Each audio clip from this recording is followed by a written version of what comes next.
We have sorted the kitchen matters now. I think we are ready now to can start with the public hearing. There are some logistics that we had to ensure that they are cleared. So we are confident now from here that therefore we should be ready to start with the hearing. Now, I want to first take this moment to greet all of you,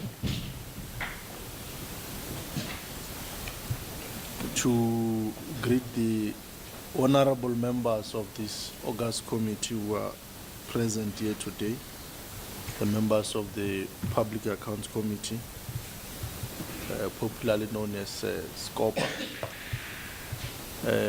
to also greet our team from legislature, our support staff from legislature, from communication, from legal, from WIPARI, from programming, and all other divisions of our August House that are present here. I must also acknowledge the representatives of our principal political parties present here, the ruling African National Congress present, the Democratic Alliance staff, the research, our ever-working team of treasury present here also to greet you. Also to greet you, the Honorable the MEC and your team from the legislature, of course, Gas House, the Limpopo Provincial Legislature. So it is important just to take that particular reminder, but also that, as we have said in the so it is important that I re-emphasize that you are on record, you are under, you are on camera for everything that we say. The members of the public are watching. I need to emphasize that there was the public hearing that we conducted here, which was watched by almost 500 people. I may not know what was the interest on that, but when we went to check, it's like there were almost 500 people steadily watching the hearing from the end to the beginning. I may not know what would have been the reason of such a hearing drawing such an interest. You who are in the executive knows that which portfolios draws attention of the people. We may not know from our side, but from time to time, as we do this, because after a year we do review, you are able to check what was the trend of following in terms of this public platform, so that we see to how much are we able to reach the public out there in terms of our work. So it is against that background that, because in terms of the law, you are not supposed to be on any camera or on any platform without being forewarned, that I need to emphasize this particular point. You are welcome to this hearing. I am confident that we're not going to take the whole day, precisely because there are key areas that we must just quickly look into, as we have left them in the previous hearing. If you would remember, those who were in the previous hearing, we flew very much well from question 1 until when we had question 4 and 5, when there was a 10 contradiction mispair that almost collapsed us. So I hope we'll just be zooming. That's the reason why colleagues from the AG, we did not have to have a briefing in the morning, and provincial treasurer, because we all know, and our records tells us, and my records are so adequate that they tell me even at what minute did we start collapsing on that particular day. So that's how much colleagues are able to record here, that at least at around a particular time, 15 minutes after a particular hour, the hearing started to take a nosedive. And we had to agree amicably that let's part ways still in peace, so that we can recollect each other and carry forward when we would have attended to those areas of contradictions. So I hope as we'll be starting, we'll be zooming into those particular areas. But without much ado, I must indicate that we'll take introductions. And before we can do introductions, maybe I must also indicate that from ourselves, I must acknowledge Honorable van der Walt, who is, she's not new to most of you. She has been in the province for quite some time. Then the party she represents sent her to represent the people of South Africa in the Parliament of the Republic in Cape Town. Now they felt, I hope maybe it's as part of reinforcing their work towards 2024, they felt she must come back to the province to do the work here, that she can serve the people of the province better. I need to acknowledge her that she's joining us now. She'll be with us. I guess is the new face that you'll be seeing. When you came, Honorable Slan was here, Honorable Masek was here, I was here. But that also from our legal division, we've been joined by Ms. Mutlala, who's now with Ms. Malocha. She's part of our legal division. I've always said that when you see Ms. Malocha walking in, you must know we're legal-wise. So you can't dribble us anywhere legally. If you see her moving there, or you see Mr. Mukara moving towards that table, you must know that we are sourcing a legal opinion here and here, and we are getting it here and here. So, Ms. van der Walt, you are welcome. We are looking forward to your valuable contribution. We know you are not new in this space. Your face may be new to the new ones, but those who have been there, your face has always been familiar with the politics of the province. Ms. Mutlala, welcome. Ms. Malocha will be teaching you the ropes of how we roll in here, because from time to time we're going to need your legal advice there and there. So, without much ado, colleagues, with this acknowledgement, but also indicate that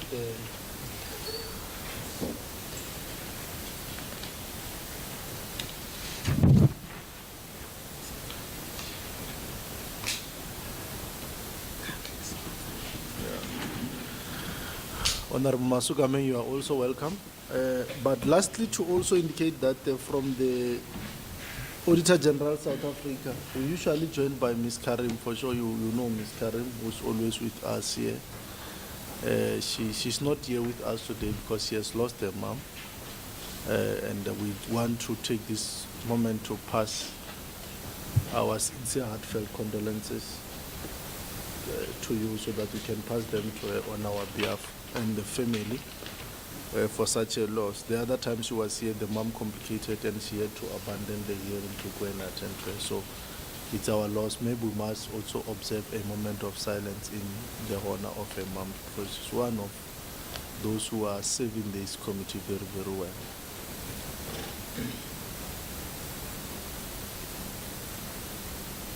May a precious soul rest in peace. So, without much ado, I think you have in your hands the program for the day. What I've just done is item 1 and 2, so we're on item 3, where we'll deal with the introductions. I'm Donald Slamlela. I'm the chairperson of Standing Committee on Public Accounts, and I'm going to request my honorable members now to introduce themselves.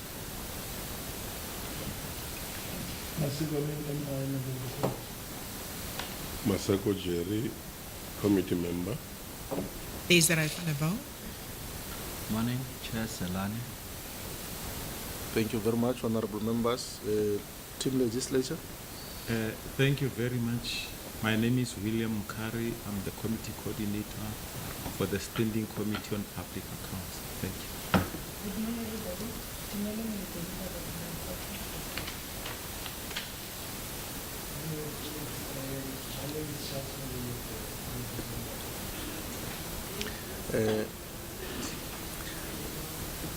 colleagues, allow the legislature staff to finish first. And because they will say, no, the Auditor General is also working with the legislature now. So, yeah, if we can have the legislature staff first.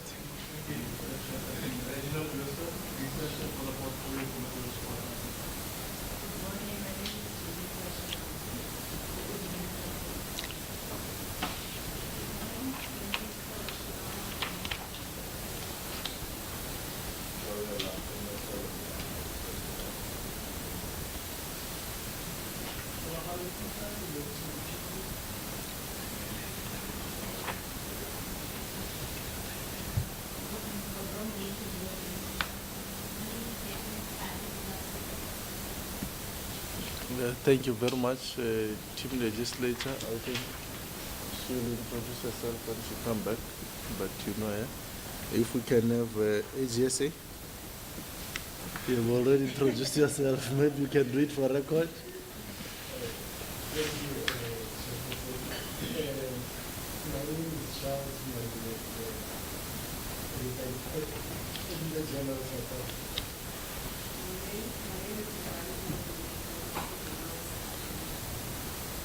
Thank you very much, Supreme Audit Institution of our country, Provincial Treasury.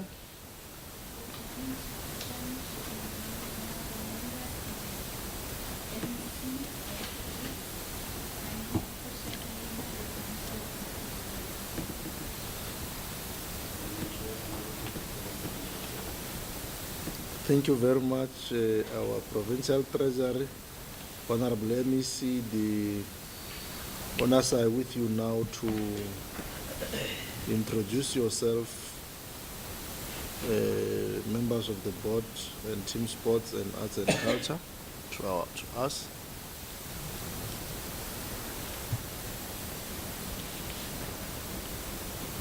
Yeah, no, it's what is written here, but it's an error. So you must introduce yourself and the Team Sports, Arts and Culture. Thank you very much, Honorable Chair. Let me greet the honorable members of the legislature and of the SCOPA committee, being led by the Honorable Chair, Tate Donald Slamlele. Let me also take this time to greet the committee coordinator, Mr. Mukari, and his team, and all the other functionaries from the legislature represented. Let me also greet the Office of the AG and the Office of Provincial Treasury, represented by the officials here. Chairperson, as I introduce myself, my name is Mabungule Rule Ramakanya. I am currently acting MEC Sports, Arts and Culture. We have since been processing that will submit the letter that has been signed by the Honorable Premier appointing me to be acting MEC for Sports on the 24th of April 2023 until I've been acting from the 28th of April 2023 until the 31st of May 2023. I will be assisting the department due to ill health of our Honorable MEC. Together with me, Chair, I'm with the HOD of the department, Ms. Ramhopa. I'm also with the CFO, Mr. Mpu Ngomla. I'm with Ms. Pierre. I'm also with the Chief Director, District Coordinator, Mr. Maoche. Cultural Affairs, we are with Ms. Mokhonyana. Corporate Services, we are with Ms. Maupa. I take it when I say it, they are raising hands. Okay, maybe I should restart so that then for proper, I'm with the HOD, Ms. Ramhopa. She's here next to me. Mr. Ramhopa. Ms. Ramhopa. You said Mr. Ramhopa. Oh. Yeah. And she's done her hair. How do I mistake you? Yeah. The CFO, Mr. Gamula. Okay. It's the first time that I'm meeting the whole team together. Okay. So I'm still practicing the name. And then we have got Ms. Pierre, the Chief Risk Officer. We have got our Chief Directors with us, honorable members. The District Coordination, Mr. Maoche. We have got Cultural Affairs, Ms. Mokhonyana. We have got Corporate Services, Ms. Maupa. We have got Acting Chief Director, Sports and Recreation, Mr. Hoa. Director HR, Human Resource, Ms. Mitlape. We have got the Legal Services, Mr. Mkonyam. And then I've got the team from the MEC's office being led by the Chief of Staff. And then we have got the Parliamentary Officer. Maybe those at the back must stand so we see them. The Chief of Staff is one of those that are at the back with the team from the, together with the MLO. Okay. And then we have got the Parliamentary Officer. And then we also have Director Supply Chain Management, Mr. Mabas. Mabuda. Oh, Mr. Mabunda. So this is the team that we have brought from Sports, Arts and Culture, Honorable Chair. Thank you very much. No, thank you very much. I want to confirm that the gentleman facing me has changed the surname. From Homu to Hoa.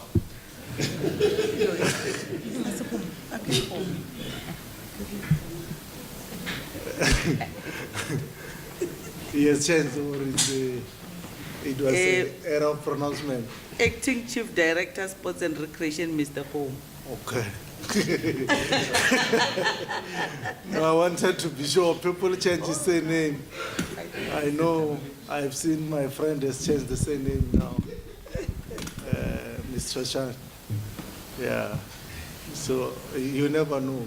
These things are possible nowadays. You find that Mr. Homo is also, Homo is a maiden surname now. You can't rule that out.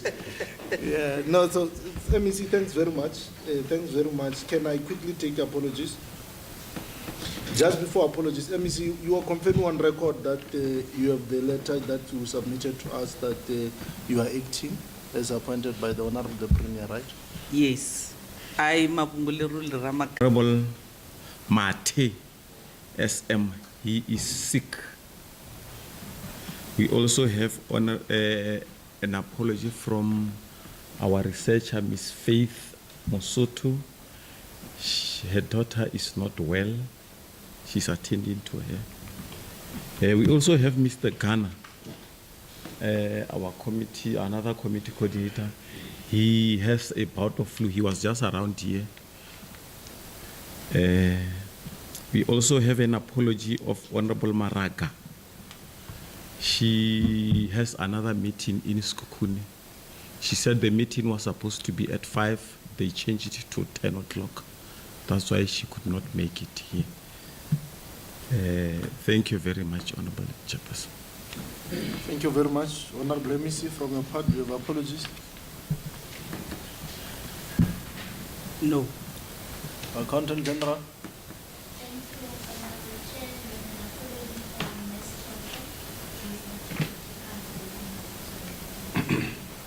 Okay.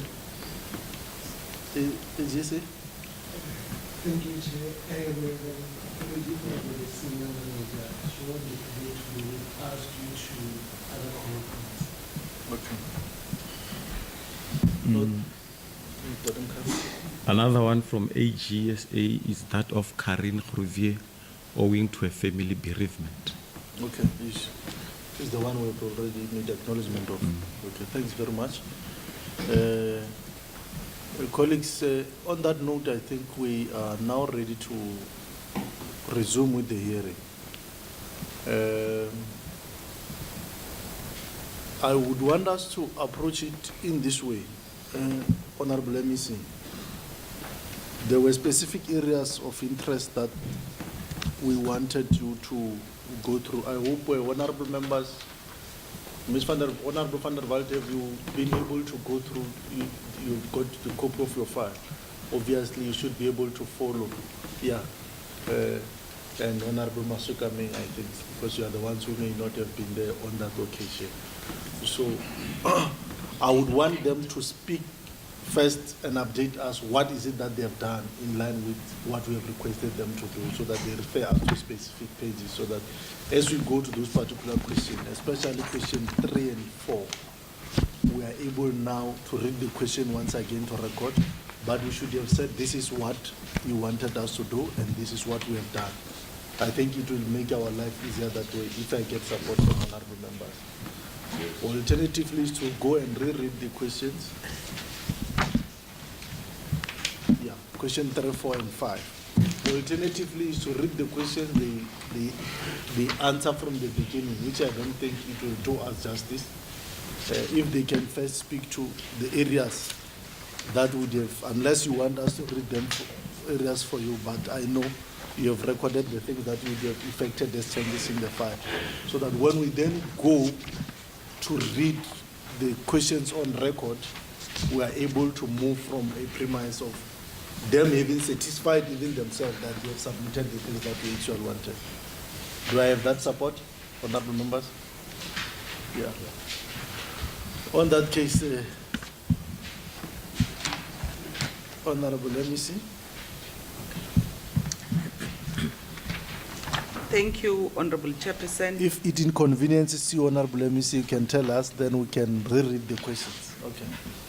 But over to you, MEC. Thank you, Honorable Chairperson, Honorable Members, and Team Sports, Arts and Culture. My name is Mavunguleru Ramakanya, Acting MEC on behalf of MEC Kekana. We want to confirm, Chairperson, that I'm going to request the HOD to start with the issues that have been raised before. We'll be able to pick them up where the honorable members will feel that we have not done justice, then we'll be able to come back. Through your permission, Chairperson, I'll then request the HOD to lead, and also through your permission, Chair, where we need to delegate the CFO or other members, may you please permit us to be able to do that. Over to you, HOD. Yeah, as it please, you can proceed. Thanks, Honorable Chair and Honorable Members. I'm Mapula Defniram Hopa, the HOD for Department of Sport, Arts and Culture. Honorable Chair and Members, we have been requested to go back as a department to update some of the information. I'll start with the question 3, where we were supposed to give more information regarding the material underspending of the vote. The first part was for us to make sure we attach all the information related to the delay by the implementing agent, which we have done.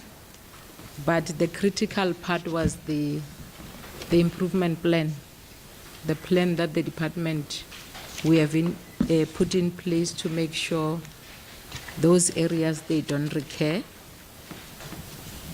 I will start by the area where the Department of Public Works, they've given us the letter or the report detailing the events that made the provincial theatre to delay, because from that financial year we were supposed to have already appointed the service provider.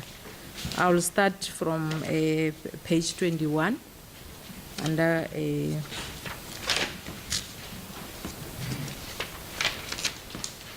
question 3.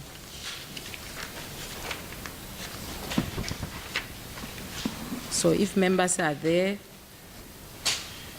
then go directly to the next, given the updated information regarding the construction of the theatre.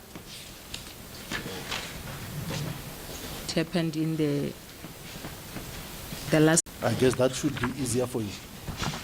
Yes. Okay.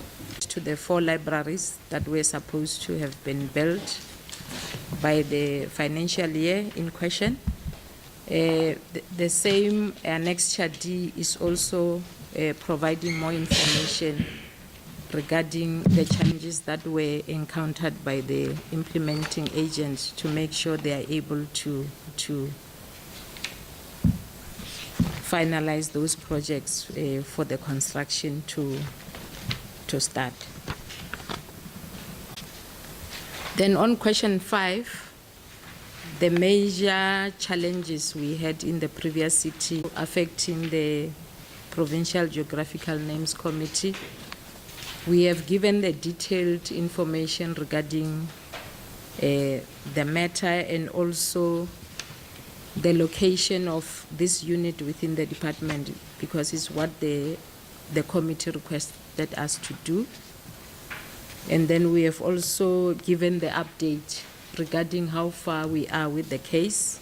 We have attached all the annexures on annexure N, annexure OP.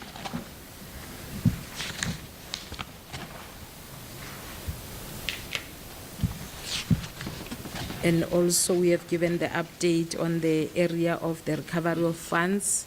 But what was also critical was the issue of the criminal action, which we have also attached information from the Hawks, because that time we didn't have much responses regarding the area whether this case we have opened the case as a department. So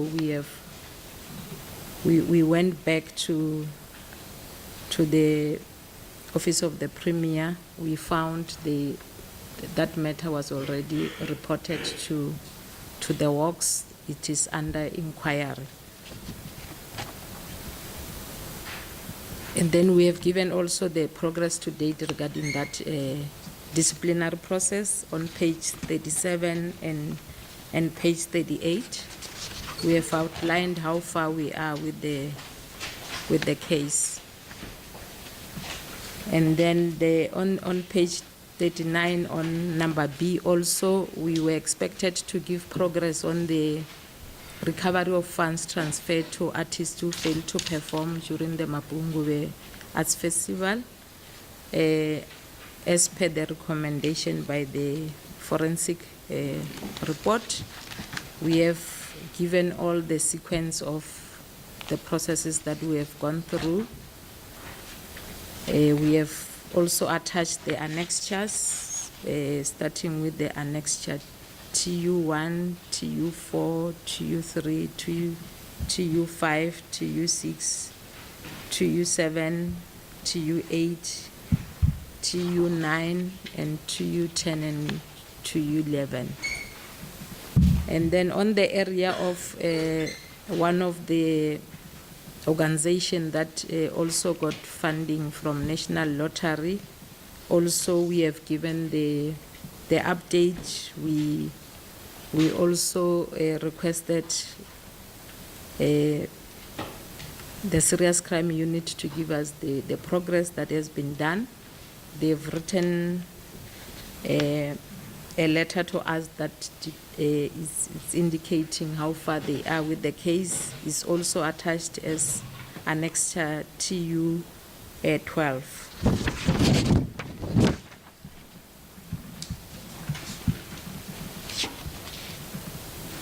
Then the other area that we were supposed to also update was the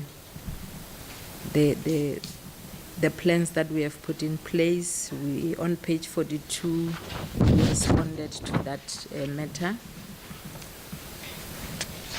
And then on question number 6, we didn't have any challenges with the committee during our last sitting. And then the last area, Honorable Chair and members, there was a request for us to provide a report, progress report on the implementation of the recommendations of the Mapungube Arts and Heritage Forensic report. We have attached the progress report on how far we are in all the recommendations that were provided to us to implement. Thank you, Honorable Chair and members. Thank you very much, Honorable MEC and Honorable Accounting Officer, HOD. On question 2, there was issue of consequence management. Did you attend to anything there? Did you do anything on question 2?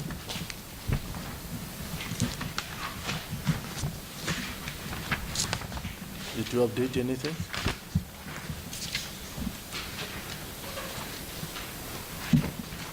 Question 2 was irregular expenditure relating to 13.5440 million. Yes, Honorable Chair. On question 2, we have updated. During that time, we appear. It was when we were busy with the investigation. The investigation has been completed. We are in the process of disciplinary processes. Initially, we issued letters of intention to the responsible officials. They have responded, even though some they delayed to respond.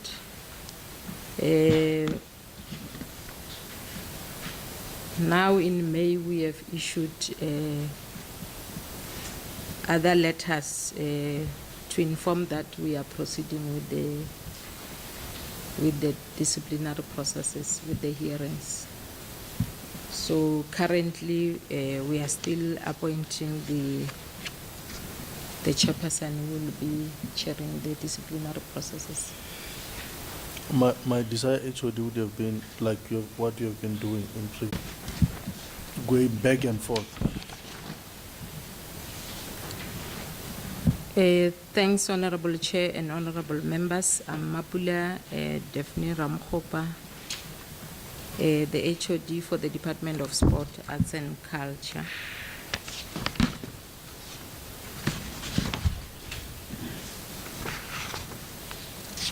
I will start from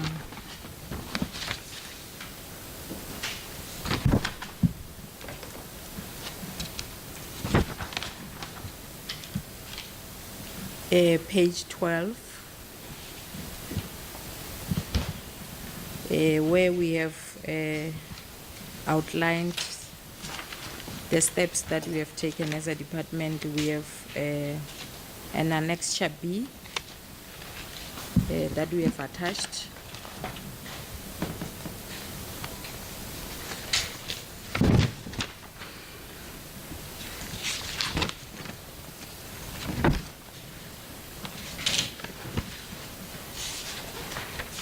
And we have also gave information regarding the updated information of the description of goods or services, and also the suppliers that we have appointed, which led to the 13 million.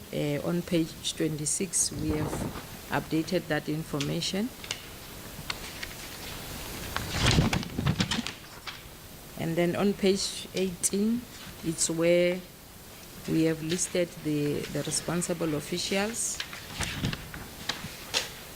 And then on page 19, it's where we updated regarding the process that we have gone through up to so far in terms of the investigations, and also the recommendations that were made by the investigation. And on page 20, we have given progress to date, and also we have made an annexure B1 to indicate how far we are with the processes. And then on the same page 20, as part of the action plan, we have also attached annexure C that will be showing how do we improve the situation regarding supply chain management in the department to make sure we don't have the same recurrence. Thank you, Honorable Chair and members.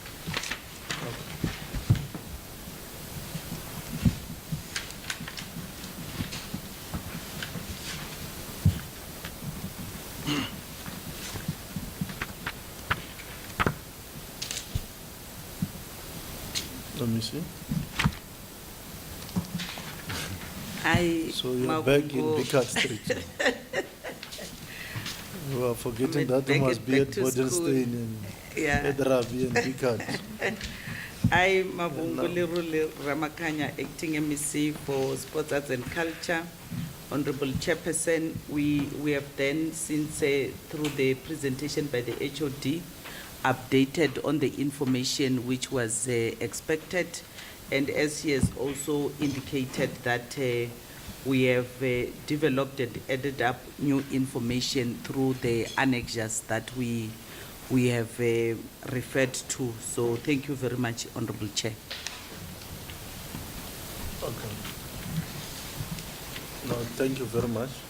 Thank you very much. I think what we'll do, we'll start with question 2 and read it to record, né? And read it to record, and then now you answer.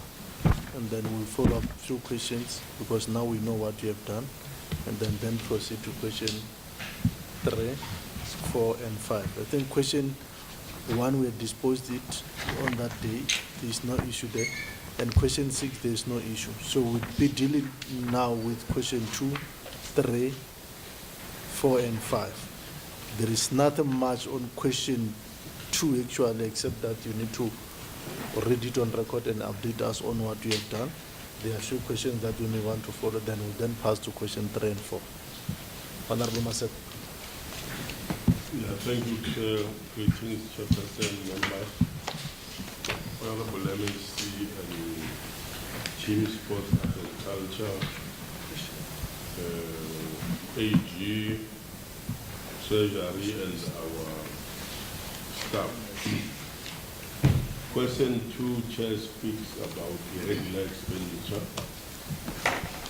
The executing authority on paragraph 10 of the Auditor General's report, as disclosed in Note 31 to the financial statement, the department incurred irregular expenditure of 13.524 million, as it did not follow a proper tender process.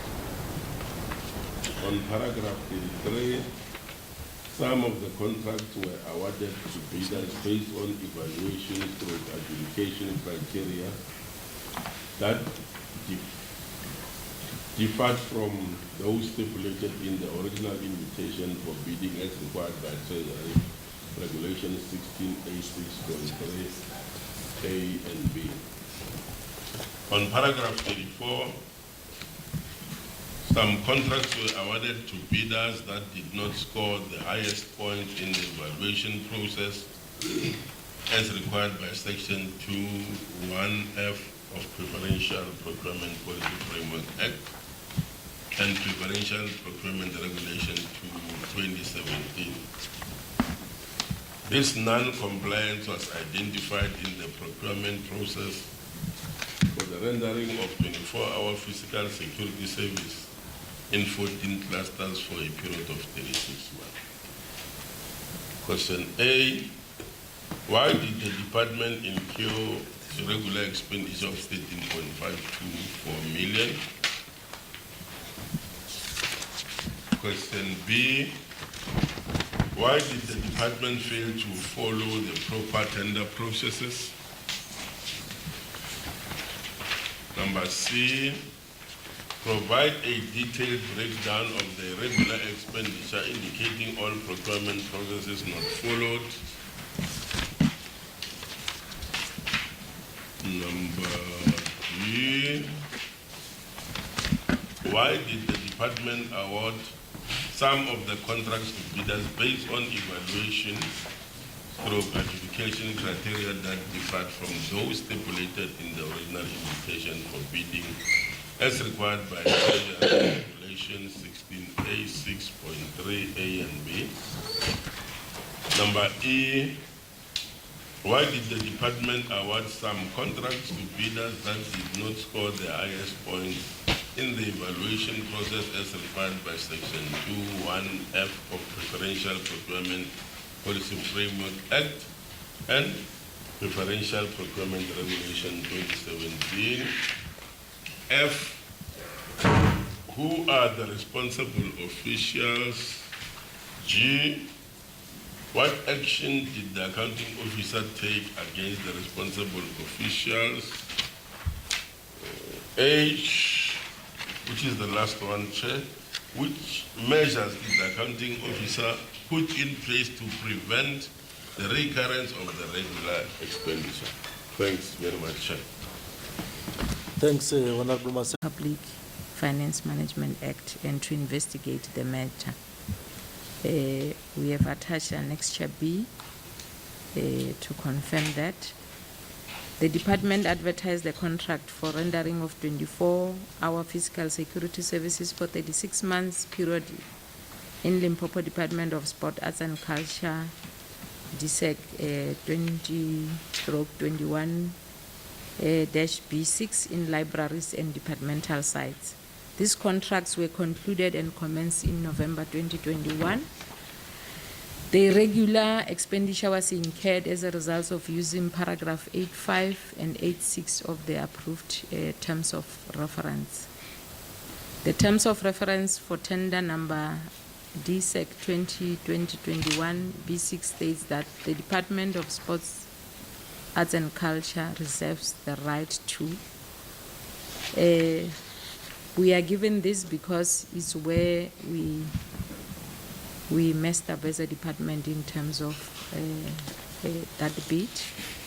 Paragraph 8.5, a bidder not scoring the highest number of points. Use of objective criteria to appoint the second preferred bidder in clusters where the main preferred bidder has already been awarded. It's where we wanted to distribute the same service to the different suppliers in terms of the PPFA 2.1F. A premium of 11.11% will be taken into consideration between the main preferred bidder and the second preferred bidder. In instances where the second preferred bidder premium is more than 11.11%, the department reserves the right to appoint the main preferred bidder. This is the core of the irregular expenditure, where we relied more from the bid specification, not taking into consideration the prescripts that are there in terms of the 11.11%, because those bidders, some of them, the way they rated the cost, it was more than 11.11%.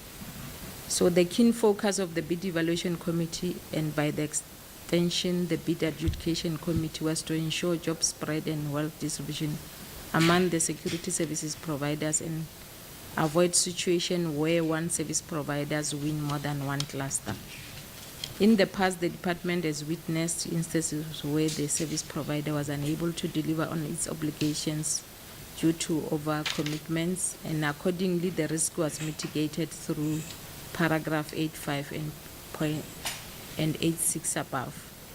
Without the application of paragraph 8.5 and 8.6, only 4 service providers would have emerged victorious and won all the 14 clusters. Below is where we were showing the 4 service providers who were supposed to have awarded the 14 clusters, which is Molebogen Security Services for cluster 1 and 6, Mazibuko Security and Projects, cluster 2, 3, 9, 10, 11, 12, and 13, 14. Then Master Info Security Services for cluster 4, 5, 7, and KTS General Trader for cluster 8. So the 8405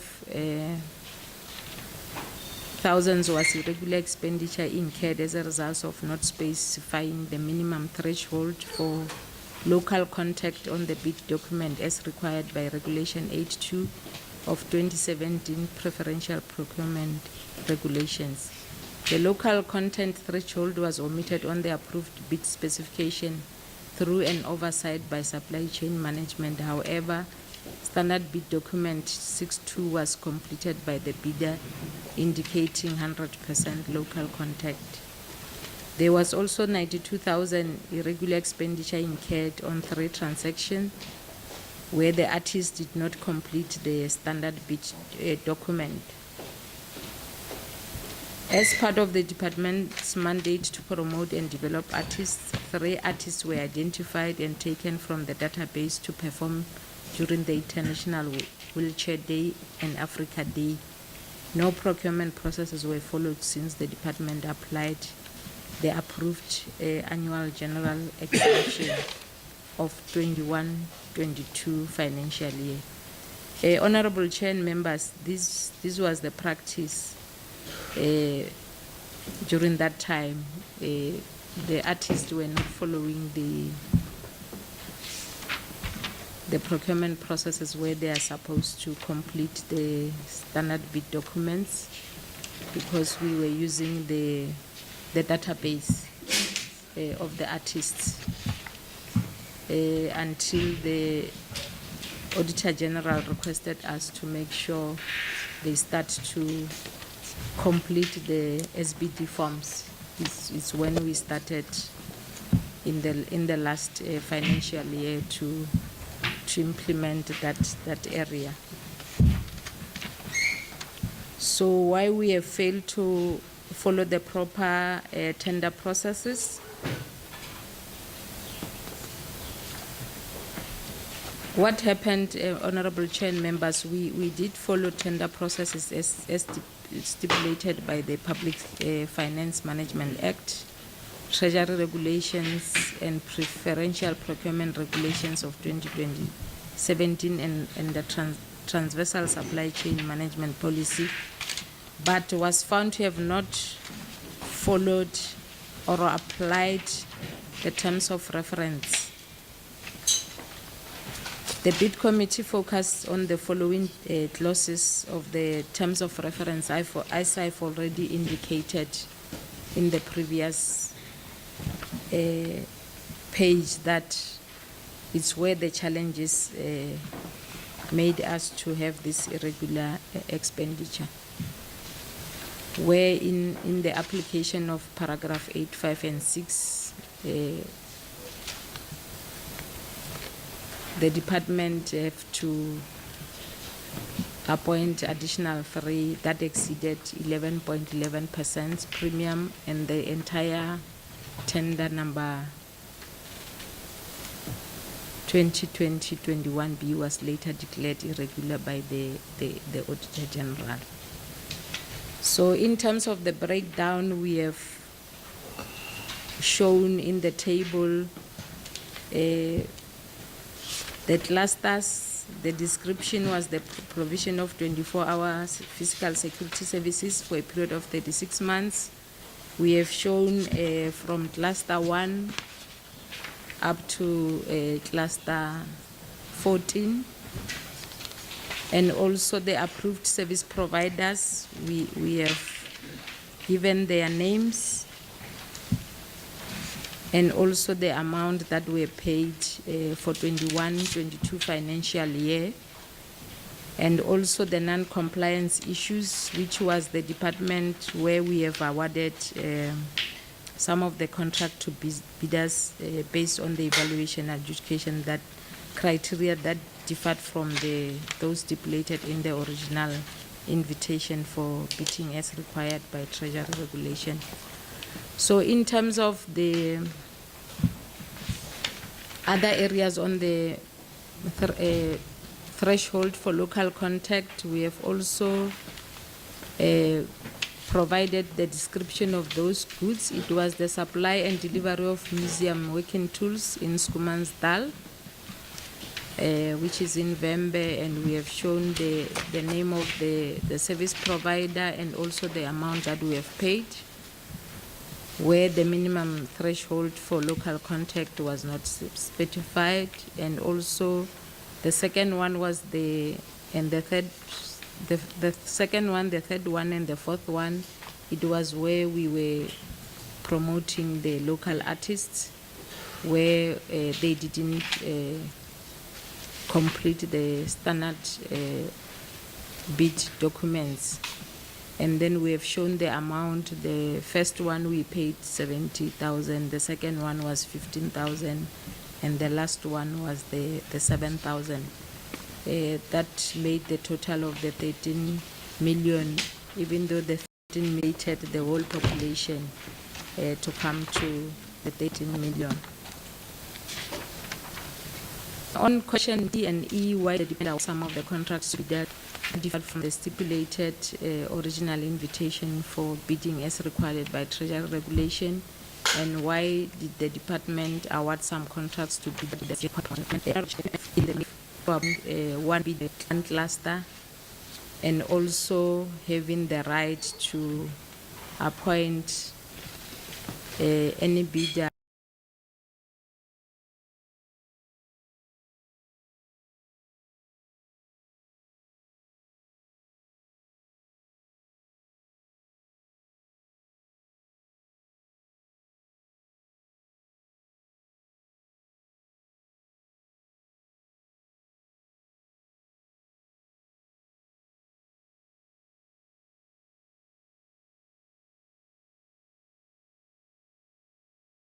are not scoring the highest number of points. That was the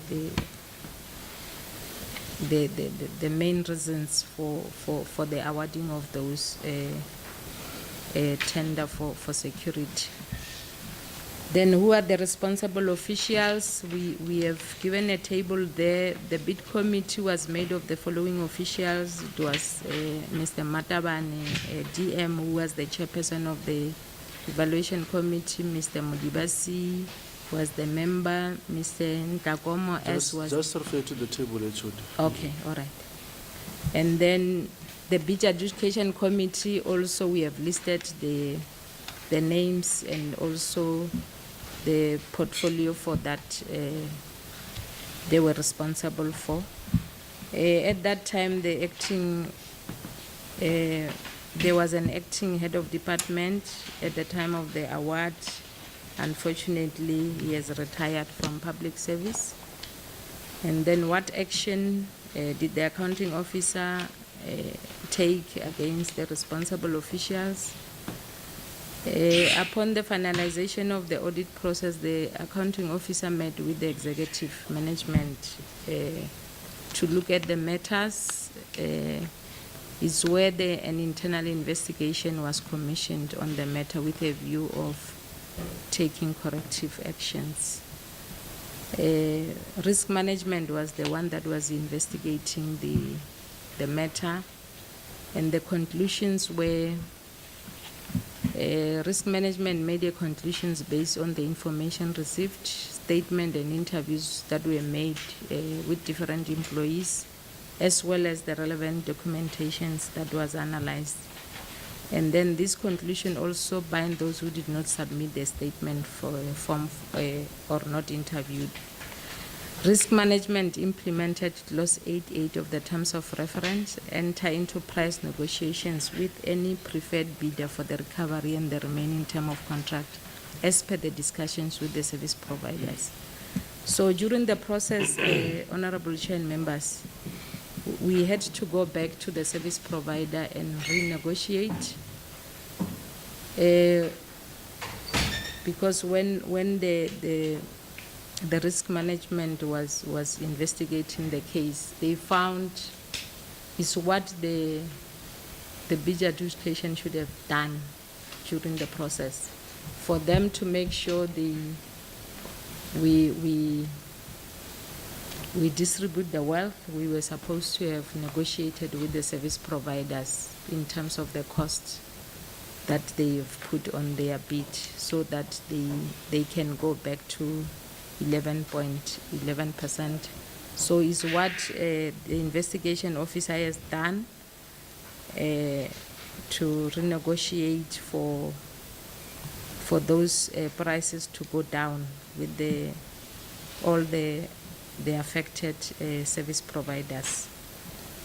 So the recommendations that was provided by the The report was that provincial treasury should continuously evaluate the standard terms of reference in respect of different contracts for compatibility, because we found there were some discrepancies in terms of the same prescripts that we are using as a department. We also recommend that provincial treasury should assist in capacity building program for the department on specification development and evaluation criteria and terms of reference, understanding for due diligence. This was because of the different prescripts, which somewhere they were contradicting itself, so that the members could clearly understand that the bid specification cannot override the prescripts. So the bid evaluation and the bid adjudication committee also, the investigating officer recommended that they should go for continuous workshop on the compliance and non-compliance matters for all tenders advertised, and also the CFO to monitor the adjusted invoices and all the receivables from the different service providers until the costs that we have incurred, they've been finally paid. And then the other recommendation was that the disciplinary measures should be taken to all affected employees in terms of the Resolution 1 of 1999, and the department to update the irregular expenditure register accordingly. Then the progress that we have made, we had a discussion with the provincial treasury on the investigation report. When this was done, when the investigation officer was busy with the investigation, so that also we need to make sure those prescripts, where did the challenges happened during the process.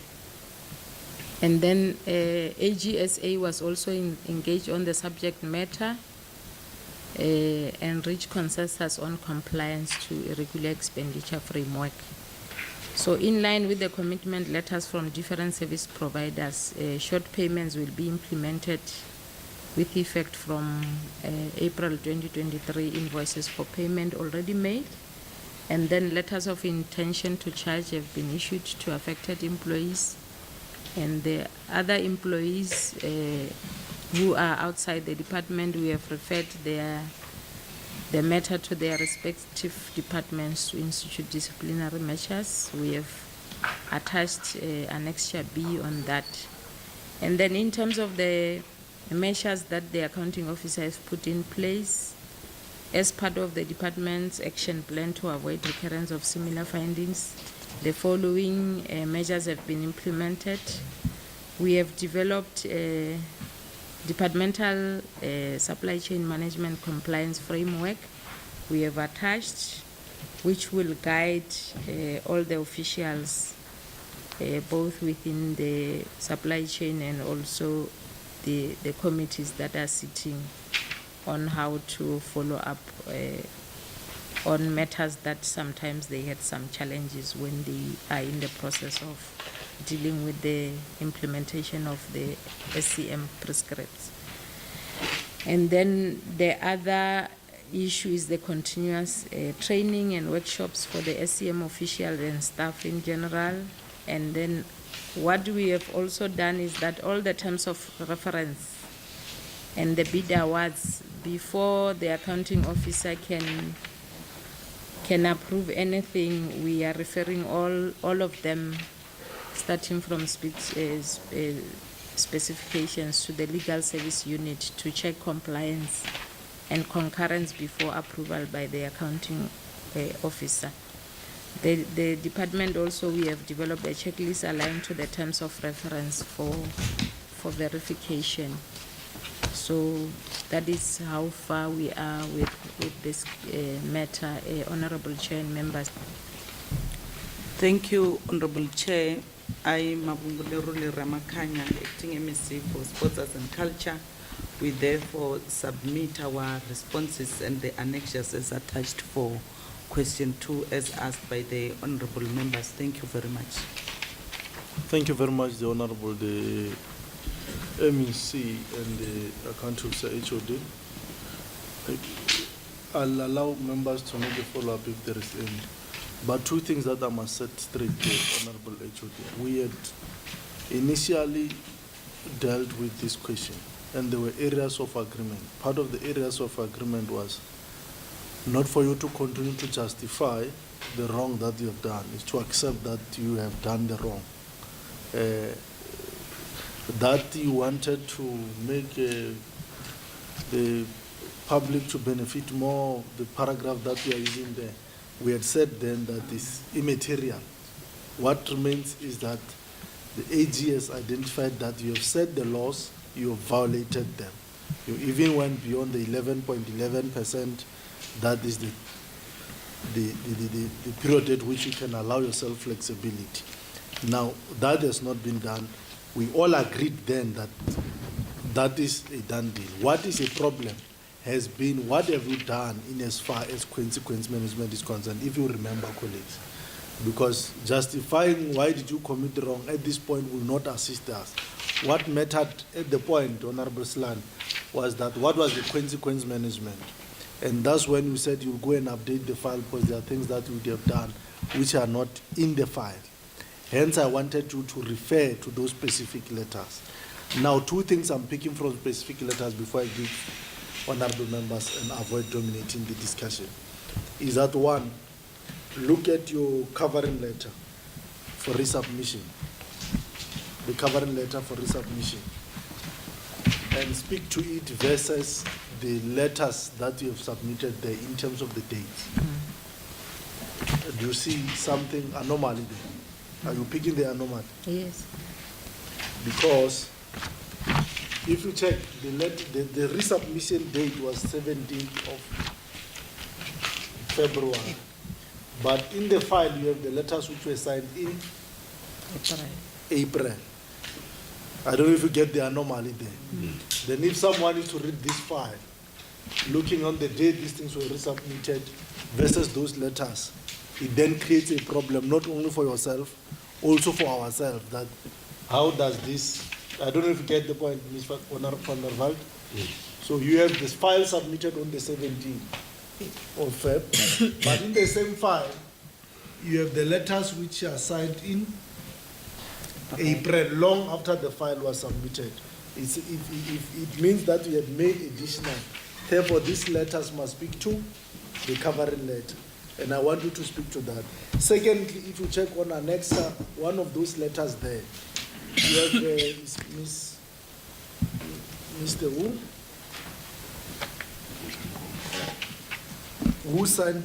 who received the letter with a stamp. The letter is signed on the 14th of April. He received the letter on the 10th of April. If you check one of those letters there, maybe to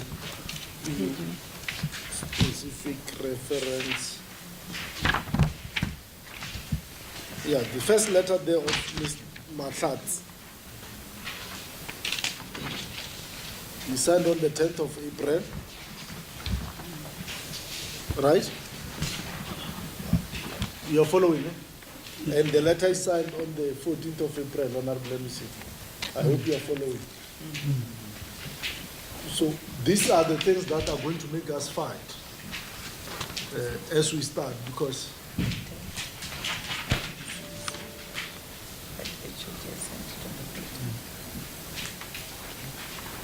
we're together on the slide. Yeah, they're fine. Okay.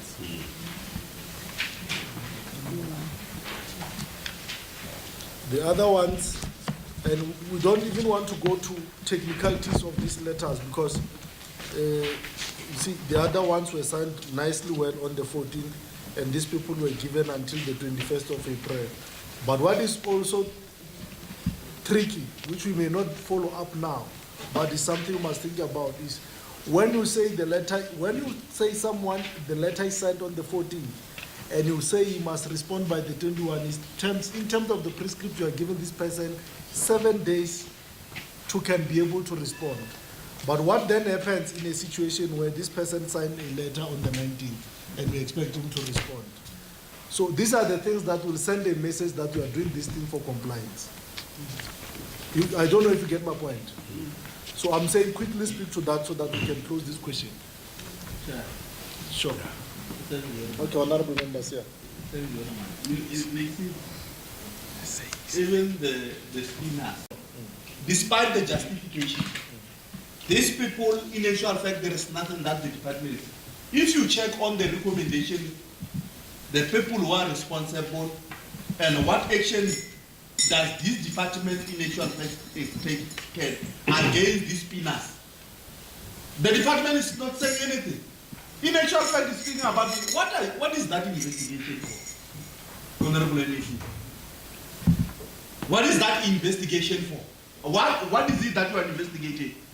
Chancellor has broken the law. Chancellor knew that the preferential policy says this, but he chose to act contrary. And then, after that, when we discover the department is not doing anything to Chancellor because he's a spinner, he knows how to do these things in the department. If you check the question, if you check this question, I think it's question 2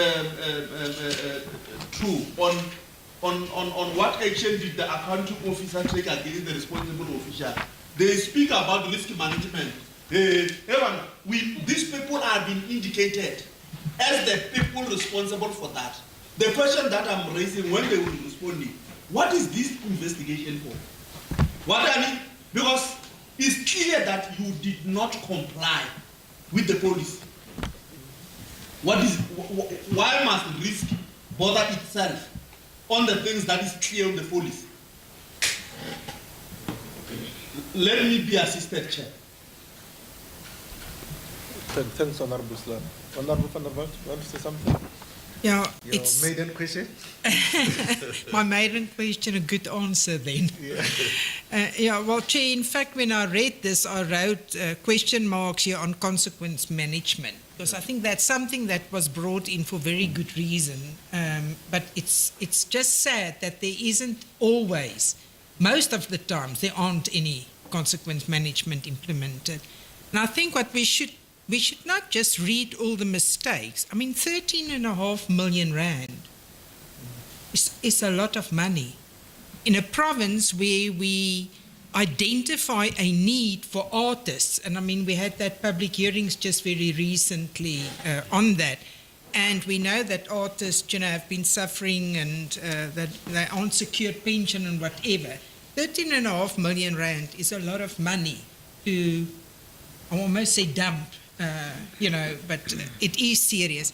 I also would just like to know, I mean, in all honesty, surely the bid evaluation and the bid adjudication committees, if you are a chair of those committees and something goes wrong, especially on these huge amounts, do we leave the chair as the chair?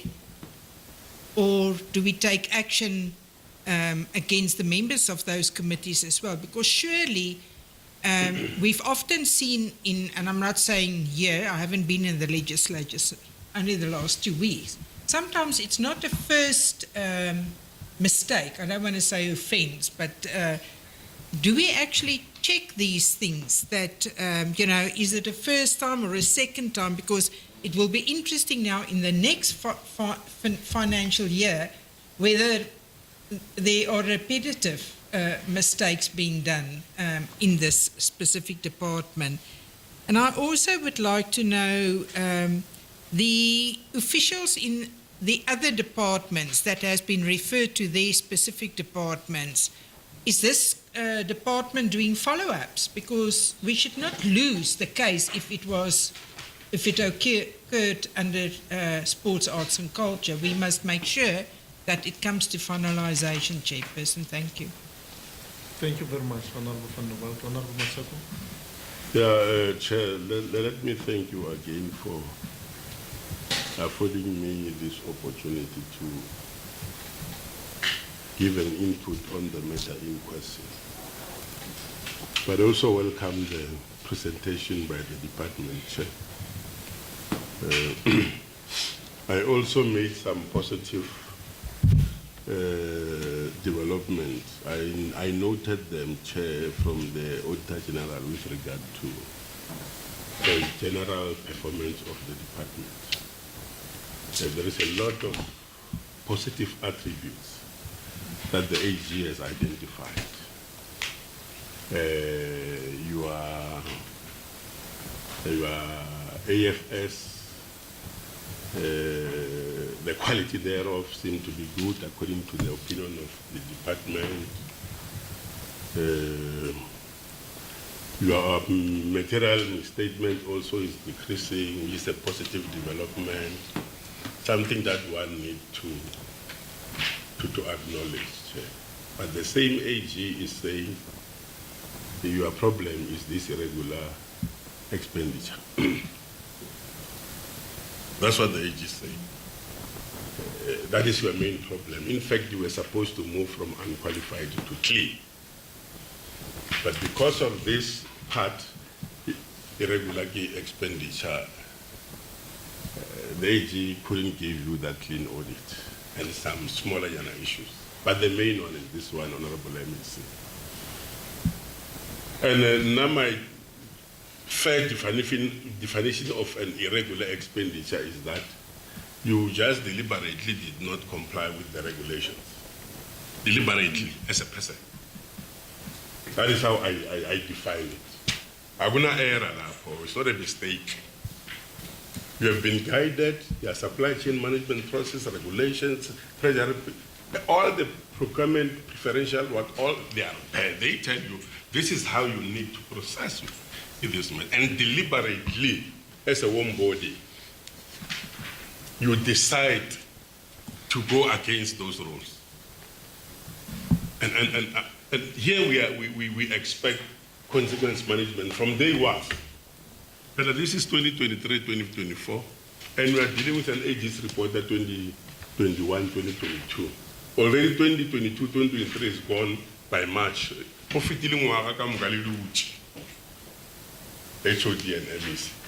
Liluchi, research action against these perpetrators. Hence, even your letter start intention to what to do what to discipline people in that 2023 this year April. How much?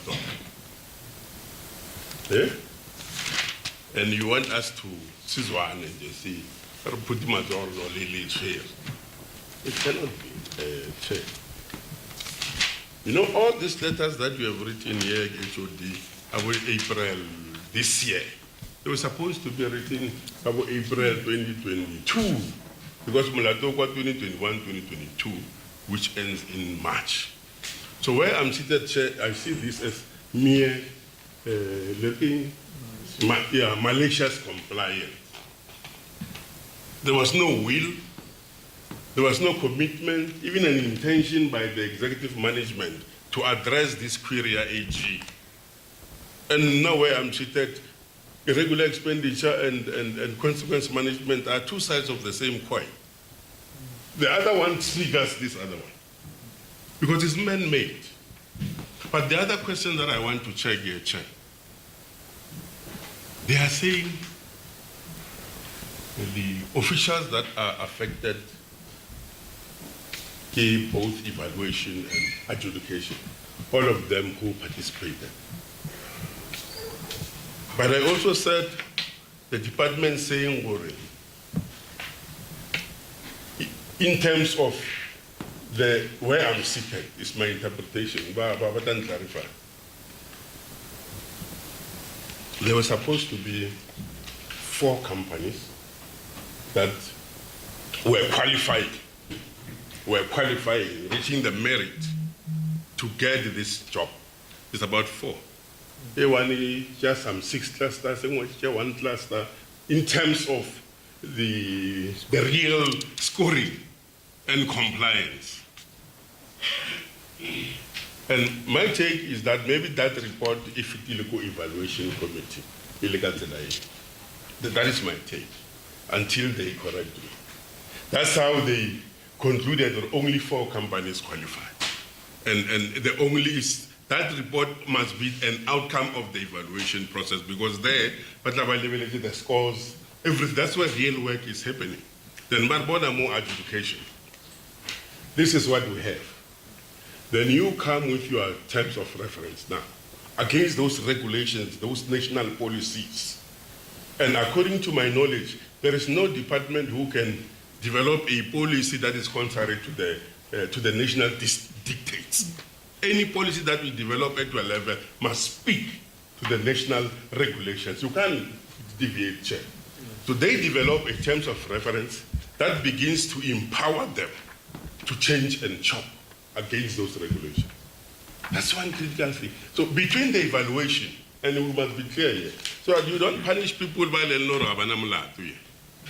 Between the evaluation and the adjudication or the HOD, where did that initial report change? That initial report that gives one service provider 4 clusters in terms of the scores. It just change.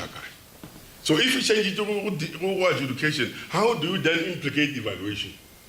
So it's a matter that I think, Chair, I need thorough explanation, very quietly, very slow. Because you might end up writing letters to evaluation committee that did the correct thing. Unless if I can be clarified with differently, Chair. Thanks. No, thanks very much, Honorable Masek.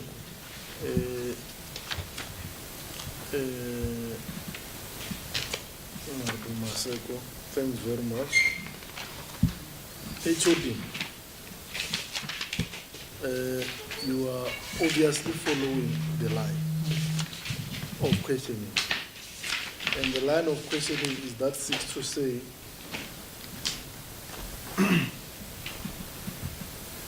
one, there's been a transgression. We know the culprits, because the culprits are specified. Why do you still want to do investigation? What is the investigation about? And that even if you want to comply with a particular process for investigation, maybe for condoning, but the fact of the matter is that Chair Slani has violated, you know Chair Slani has violated. Why don't you take process to charge Chair Slani, Maseko, Van der Walt, Honorable Mdaka? Honorable Mdaka, you are welcome. You apology was indicated that will join us later. You had other pressing commitments. Well, I was dealing with what I went to sleep this morning. Didn't wake up and it was you who were woken up. I knew about the meeting, but I had to take someone to hospital and waited until after 4 o'clock this morning for them to get the class. So we had the game insurance that was on TV. okay. And then we got to do is to take care of the hospital. No, But she's fine. Speed recovery. Crack on the bone, so it's just being stabilized. I'm saying this because there is an embassy for sport here. Oh. I'm dealing with sport and that you are a person of sport. yes, yes. That's why I'm late in this meeting. Yeah, you are a producer of national stars. Yeah. Who represent the country in- Thank you very much. Contribute to the success of my meeting. Started here in sport. Thank you very much, Honorable Mdaka. Thank you very much. So I hope you are following the line of questioning that we are in. My intention is that we need to quickly close this question, but please, in your answering, assist us to quickly close this question, because we had exhausted this question, and hence I was a bit puzzled when you still want to do the very justification you would have done on that occasion, because we had said we agree, unless you are saying you differ with the AG's perspective, and there's no difference with AG's perspective. These guys were wrong, charge them, and when you have charged them, take action against them. If you prefer charges, we can't say charge them, but we say take action against those who transgress. Because, as Honorable Maseko is saying, part of what we want to achieve is to get this department getting clean audit. But part of getting clean audit, the right step, not only for clean audit, for any transgression that you commit, is that you must first accept that I have done wrong. Don't say, Maseko is saying I've done wrong. No. Say, we have done wrong. We have transgressed. Us to come up with a plan, looking at the root causes. And as a department, we also escalated to the Director General in the Office of the Premier on this matter so that they can also assist us to follow up our implementing agent. That's why we have also put annexure KL, is what the committee requested us to do in the last meeting. And then what measures did the accounting officer put in place? I've already talked about the issue of capacitating HR. As I'm reporting now, we have finalized the recruitment process and appointed the following positions, which is the Deputy Director, Human Resource and Provisioning, which is the new information that we have added. Assistant Director, Training, Registry Clerk HR, Human Resource Practitioner, and Human Resource Officer. The department further managed to review its organizational structure, and the 205 posts of library conditional grant will be permanent on the structure from 2023, which we are still waiting approval from from Treasury and EXCO. The approval of the review structure was granted in September 2022, and currently we are in the process of implementing the new structure from April 2022. The department will also advertise all the posts of library services on a permanent basis so that we don't anticipate the same challenges going forward. This will also include the critical post for the infrastructure unit, which this one we didn't update because we have already advertised. So the below is the plan that we have done as a department to make sure we reduce the gaps that we have in terms of recruitment processes. We are ensuring that recruitment appointments are concluded during the end of the first quarter of the new financial year so that the COE budget could be spent. Even though we have submitted our request around February, we are still waiting for the approval, Honorable Chair and members, because it's only the coming week where all departments have been requested to come and look at the recruitment plans before the approval is made. And then the other plan is for us to fast-track recruitment process to avoid delays of appointing staff in the third quarter and fourth quarter of the financial year. That's why we are starting in the first quarter. So what we are planning here is to make sure immediately the budget is confirmed, we finalize our recruitment plan for the coming financial year. And then we are also planning to appoint additional officials, the conditional grant manager and administration officer, to increase capacity in the library unit, because it's where we are having serious challenges in terms of under expenditure. Unfortunately, this year when we were looking at the budget, we couldn't factor in the issue of the grant manager. It will only be done in April, the coming financial year. Then in terms of the provincial theatre, to avoid similar delays in future, the department and the implementing agent has put in place the below project implementation plan to make sure the project is realized with the reduced cost. This is the new information that we have added to the previous report to SCOPA and responses to the questions. Starting from February this year is where the redesigns and revised estimate were done.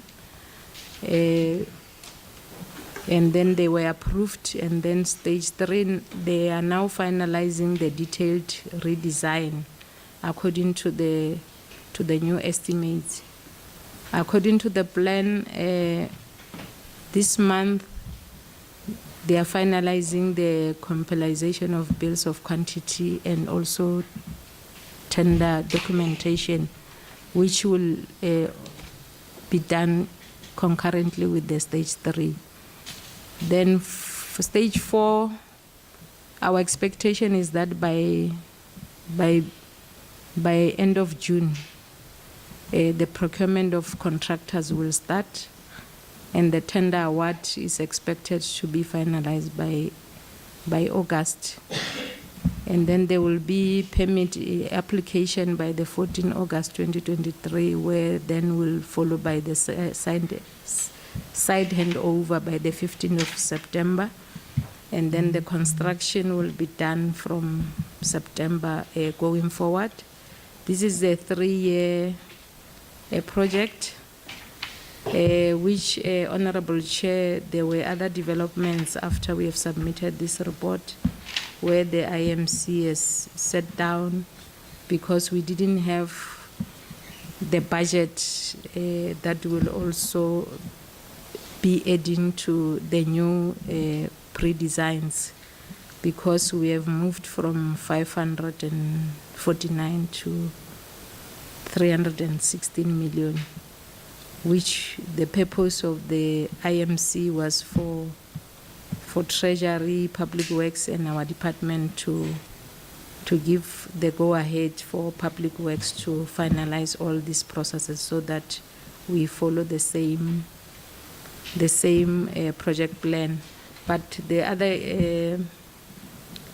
other recommendation was that the implementing agent must go back and review the plan. Instead of a 3-year plan, it should be a 2-year plan. So we are still waiting for the implementing agents to go and revise the project plan. And then in terms of the community libraries, also there was a delay because the department procured and appointed professional service providers in 2021, April, where they started with the planning and design work in May 2021. The bids went out in the beginning of December, and it's where the challenge was, because December there was no people at work. This process, the bid was only finalized in February in terms of submissions of the bids, but unfortunately the appointment were done in September. This one, Honorable Chair, also there were lots because even those service providers that were appointed, they didn't meet the timelines. The implementing agent also decided to cancel the bid around January this year. So to cap the under expenditure under infrastructure going forward, as the department, whatever plans that we have put in place from now going forward, all our projects are now a multi-year projects and into phases where first year is allocated for planning and design, and then construction will be implemented from the second year and be concluded in the third year. And then we have also started to make sure we put the implementing agent on terms for delays cost in relation to advertising and appointment of contractors, and also non-performing contractors to be put on terms. And if they fail, we also have to cancel the bids, even though they have some challenges. But at the same time, we also to make sure we capacitate the infrastructure coordinating unit to ensure that proper monitoring of all new maintenance and upgrading is done under supervision. That's why now we have also advertised the post of the director permanently, which was closed a week ago, so that we can be able to have a permanent official, because all the time it was officers on contracts. Thank you, Honorable Chair and members. Thank you very much. Thank you, Honorable Chair. I'm Mabungule Ramakanya, Acting MEC for Sports, Arts and Culture. We have since through the HOD submitted our answers and response to question 3, and also Chairperson and honorable members indicated where we have added additional information in terms of the annexures. Thank you very much. Thank you very much. I'm going to allow honorable members to follow up on the response you've given. Honorable Slade, Honorable Van der Walt, Honorable Maseko, and Honorable Dag.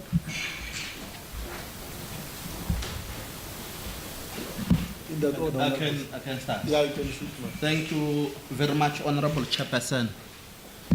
The most vibrant and energetic young chairperson. Yeah, young chairperson. Thank you for affording me this opportunity. Honorable Chair, this one of underspending is not that much like an irregular expenditure. But my worry, ABC, is that money has not yet been spent, which were supposed to be spent in giving our people services, which they were in need for some time. I don't want to give a lot of politics regarding that. We obviously know that when the money is being allocated, we must use it to the best of our abilities so that our people get services. Chair, in China, unfortunately, this is not the Chinese government. In China, I'm happy because the Honorable MEC is serving in the Communist Party. You know, in China, if they give you money and you don't spend it, is a crime. They sentence you to a reasonable years. So here in South Africa is just democracy. You know, we are happy because we are a democratic government. People, that is why, take advantage. They do as they wish because we are in a democracy. In other countries, they sentence you for more than 10 years imprisonment if they give you money which you are supposed to service the people, but you don't in actual fact use that money.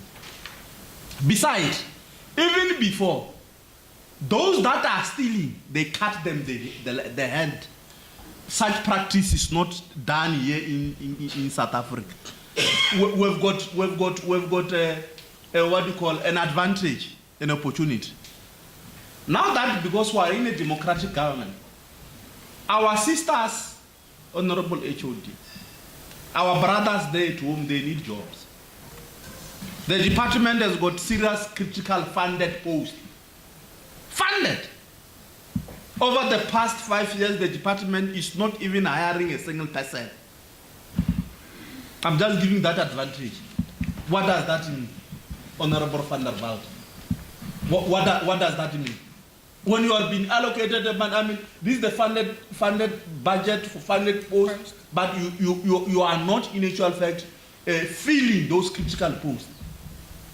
The following year, it happened again, the following year, and when we check, no, the only problem why we could not fill those posts is because no, there was what you call incapacity at the level of human resource management.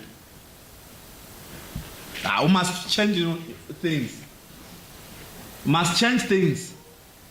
Because I don't understand, even when in actual fact the Premier Honorable that when he was saying no, they want a renewable contract, especially for the leadership who are assigned to a particular department, that performance agreement.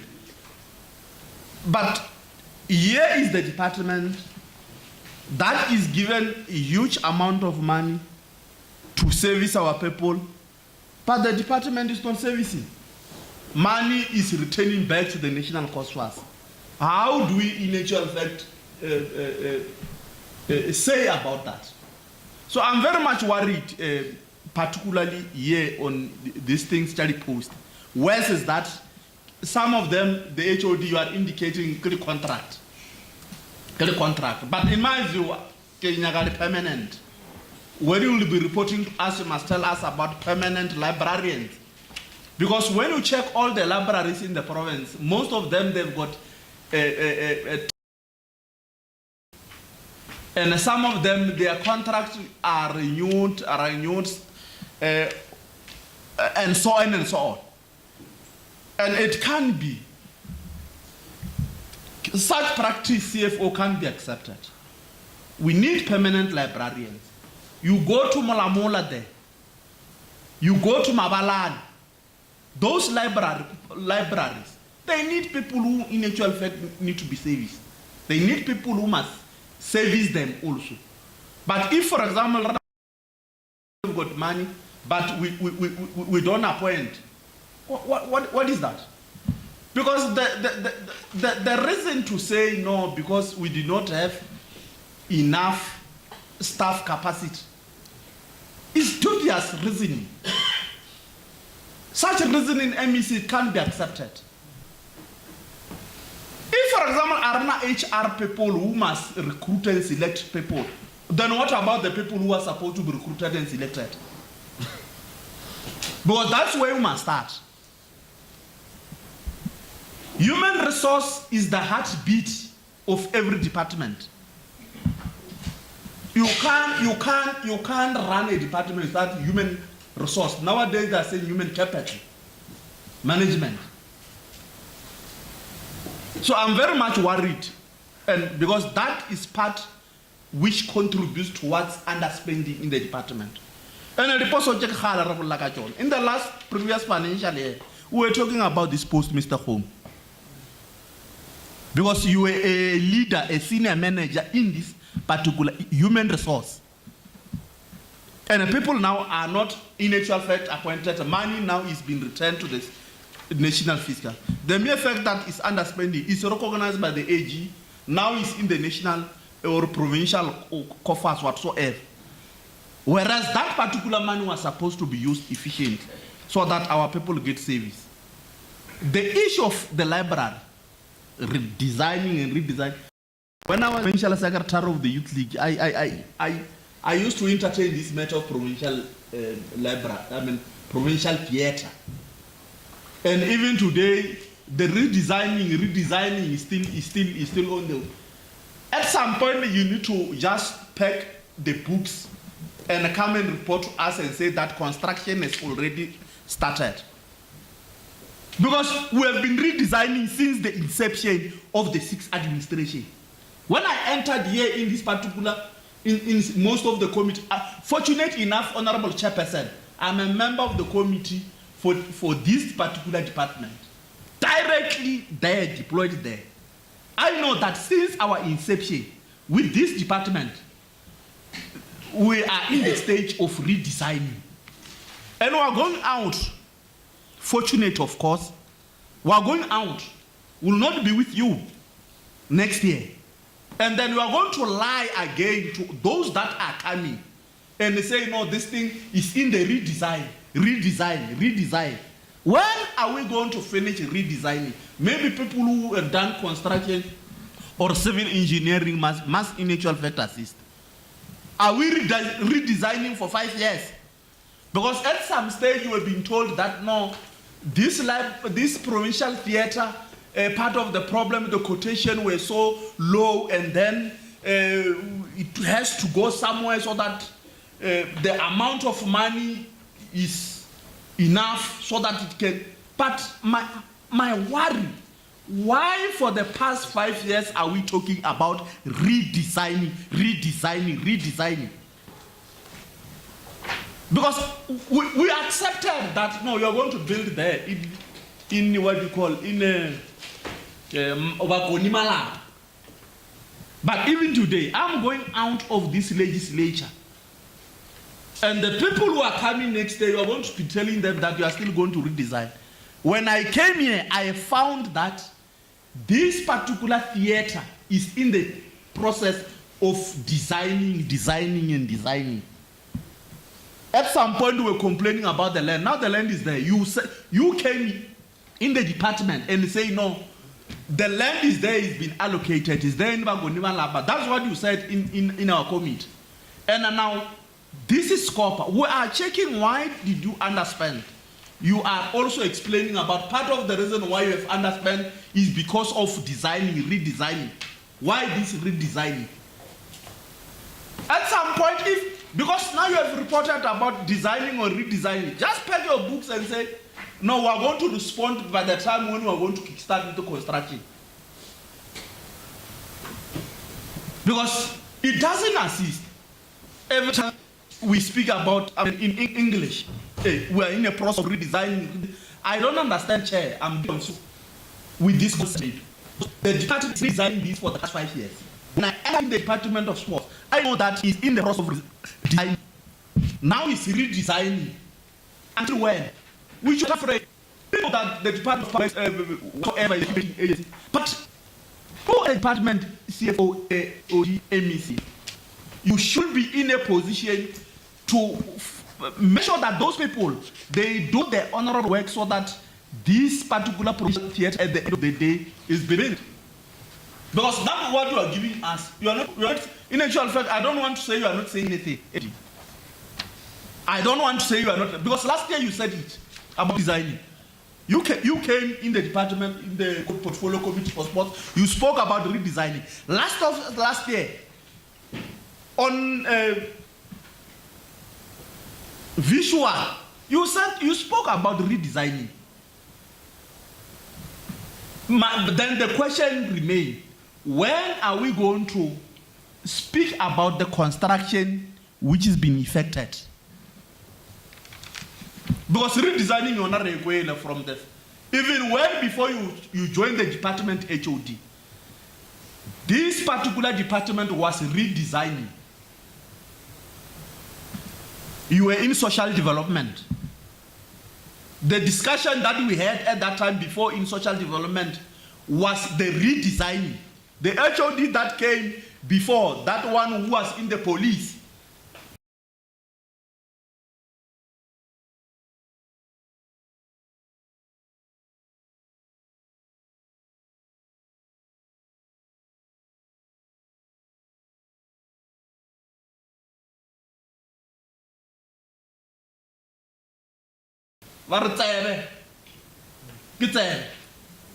she was speaking about the redesigning. So the question remains, up until when are you going to tell us that it's a redesigning? Redesigning that finished the whole term. Maybe MEC, let's speak about something else. But the worry is that the money is involved, where the money is not spent. This money has been allocated, why can't it be spent? All those issues that you are raising, I mean, they don't help at all. Because at some point you need to put foot down so that things really get happen. Because the manner in which these things, provincial theater, to me, Honorable Mdag, I don't want to hear it the way it is. The reasoning to say redesign. We were told the last meeting that it was a redesign. Last year we were told redesign. In a designing stage. When are we going to finish? I know that you are not alone. There is which also is involved. But at some point, this is your property. You should be able to be in a position to fight, to ensure no, this thing is happening. Mara, on this thing, I don't know the model. That is why I'm saying I don't know the model of South Africa. You know, one of our votes and then it's fine. It was underspent. Again, that is democracy. It's fine. But I'm warning you, if it was in China, Many of you are supposed to be executed very soon. Thank you very much. Honorable Selan, we take pride as a sovereign state of our democratic root. I'm now very glad I'm in a democratic country. Honorable van der Walt. Chair, thanks for the opportunity. I just want to, on page 23, where we speak about the compensation of the employees, want to ask something. In the last paragraph, we saw that we were not going to spend the budget. So it says there, the department engaged the provincial treasury to allow the advertisement of additional new grant posts for a period of 2 months with the intention of utilizing the available budget before the end of the finance year. So I think the Auditor General a few years ago came out with a pointer which used to say you must always get value for your money, especially in government.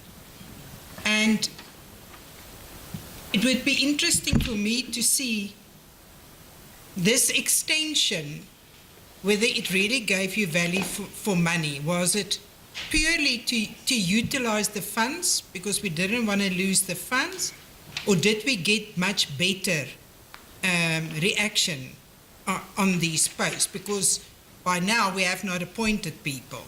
So that could not be value for money then. And then, Chairperson, also on,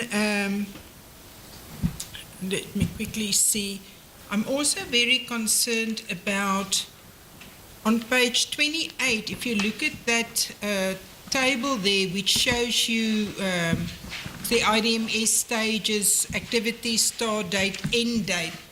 So on stages 3 and 4, the compilation of bills of quantities, tender documentation, the start date is the 25th of May. It's this week, Thursday. Can we get confirmation? Are we going to make these dates?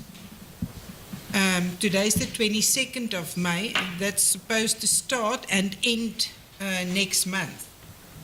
I also would like to know, Chairperson, if you look at document GH, I think it was, annexure, GH. I don't hope I make my colleague loving China even more. But if you look at that annexure, GH,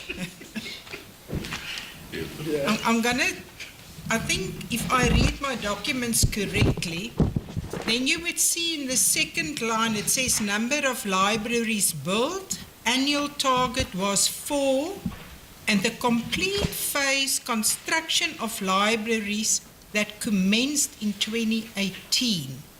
And then in the third paragraph from there, the 4 new libraries is listed there. It's the exact same libraries that we are referring to. So this was already supposed to have commenced in 2018. Take us through. If you look at GH, Chairperson, Yeah. and you will see here in the second column Yeah, I that see. Where there is -4 then. yeah, it says 4, and the annual target then was 4 to be commenced in 2018. That's 5 years. 5 years ago, actually. Targets not achieved -4, so we didn't obviously.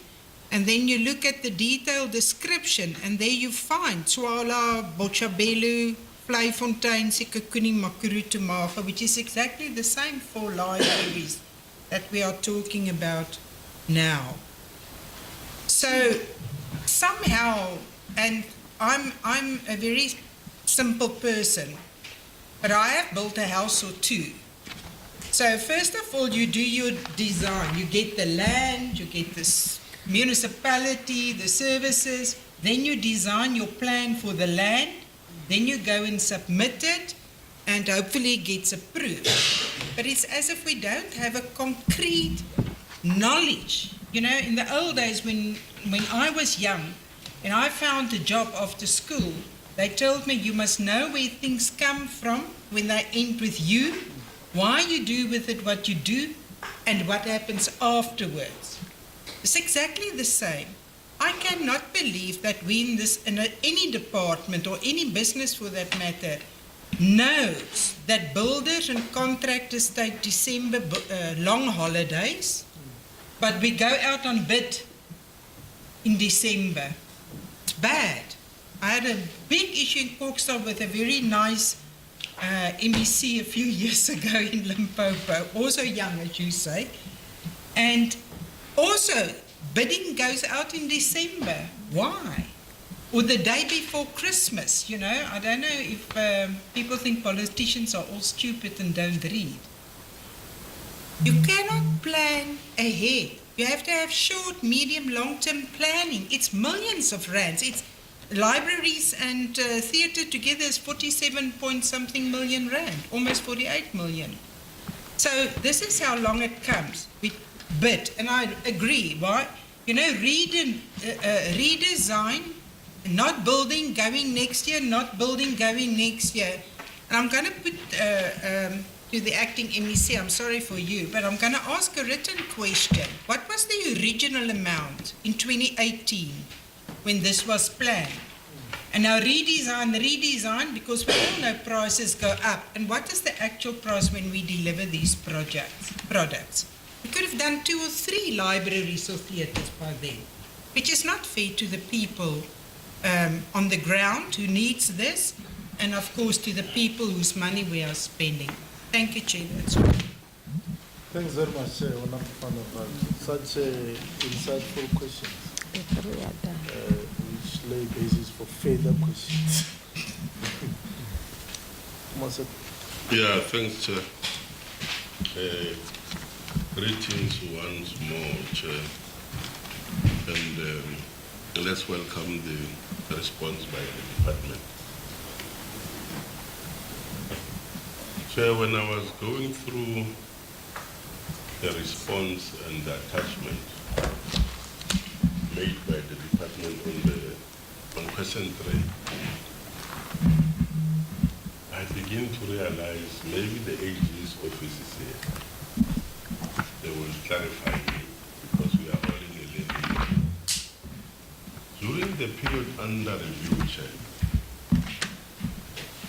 there were some instructions from ESCO Secretariat, instructions from the DG with regard to issues of filling vacant posts and review of organizational staff. I just want to be clarified over here, maybe Treasury and AG.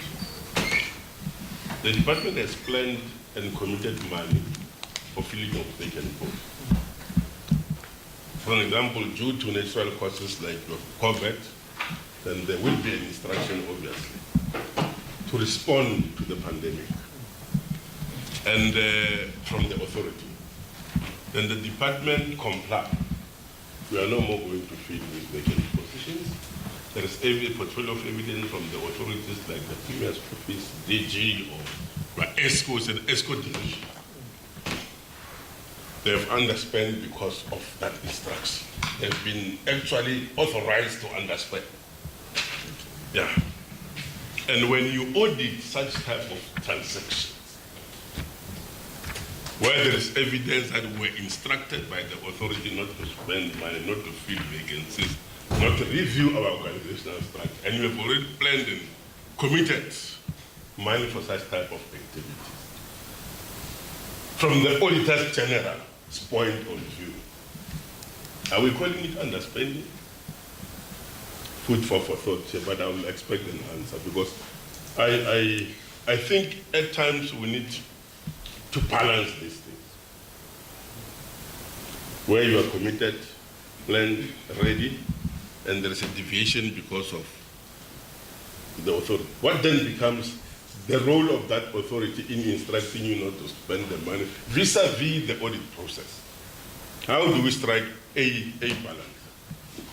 That's one thing that I think if it can be clearly outlined. I'm not questioning the authority of the Auditor General, SK. I know it's independent. But as a leader, I just want to understand, or how would they, or how do we navigate there? What is it that the Auditor General is going to? Is it going only to look to the plans and budget is approved? And what if in the process? Yeah, I'm sure it's going to move. Number two, Chair, I think when I'm going through this question, I've realized that there is a lot of challenges in the Department of Public Works, which is the implementing agent. Treasurer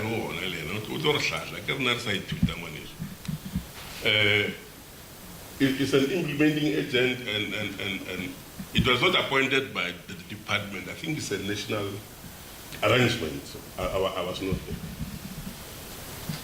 And that implementing agent is unable to make sure that the department you know spend that money. But it's a department. But that's what I'm getting here. Moments where there was a delay by public works, somewhere service providers, maybe it's because of capacity. How long are we going to get stuck? This type of a bureaucracy or a red tape. And unfortunately, you are supposed to account. But the same government says, no, if you want to build a library, don't do it internally as sports. Take it to public works. And now public works chair is not accounting on this matter. It's sports who is accounting due to delay by public works, whatever the reasons are. I think it's a matter that I think also one needs just to be clarified so that if getting the correct clarity, our role is to make sure that if policies are not speaking to the reality, we must change them. But we can only do that from an informed position, particularly by the bureaucracy, because operationally they understand these things.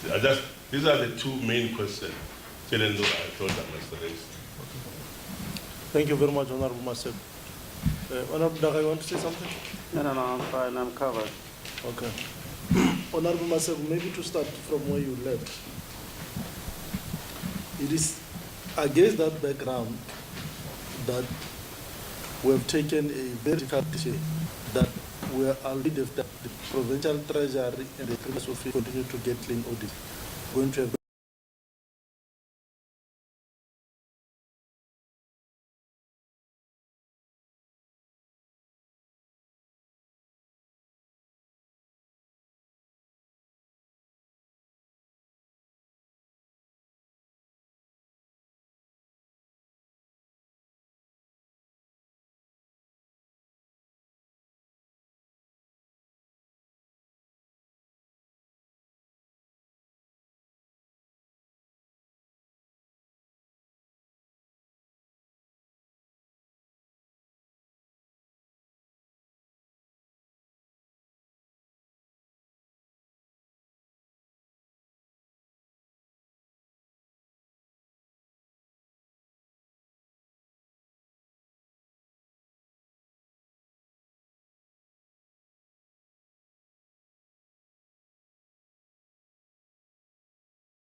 following appointments are made: the Deputy Director, Human Resource and Provisioning, Assistant Director, Training, Registry Clerk, HR, Human Resource Practitioner, and Human Resource Officer. We made sure before the end of the financial these posts are filled so that we can strengthen our HR unit. And at the same time, with the post of library officials, during September we received approval for the new structure. Currently we are waiting approval from Treasury so that we can fill those posts permanently, because we had a lot of challenges in terms of the contract post in the department. Then going to the area of the libraries, there was a question that was asked by Honorable van der Walt in terms of 2018 libraries. We had 4 libraries that were outstanding, which started in 2018. So we only completed them in 2022. We are left with only 1.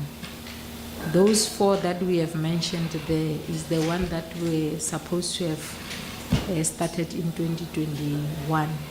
It's where there was a delay of the procurement from our implementing agent. So, Honorable Chair and members, as a department, we have been trying to follow up all these projects with our implementing agents. Sometimes it's very difficult for us to follow and make sure the other department is able to implement. That's why we also requested the intervention from the Director General, because since September 2022, the Director General was assisting us to make sure, together with the Office of the Premier, we follow up the implementing agents with all the projects, even the provincial theatre. That's why now I was explaining there's already interministerial committee that has been set up by the provincial government to oversee the implementation of the provincial theatre.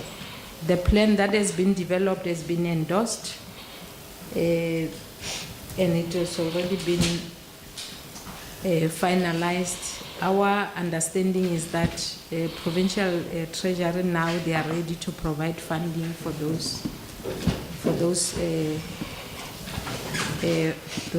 funds for the final design. In terms of the design, maybe to correct, the design only started in 2021 financial year. In May is where the Department of Public Works were given the responsibility to design the theatre for the province.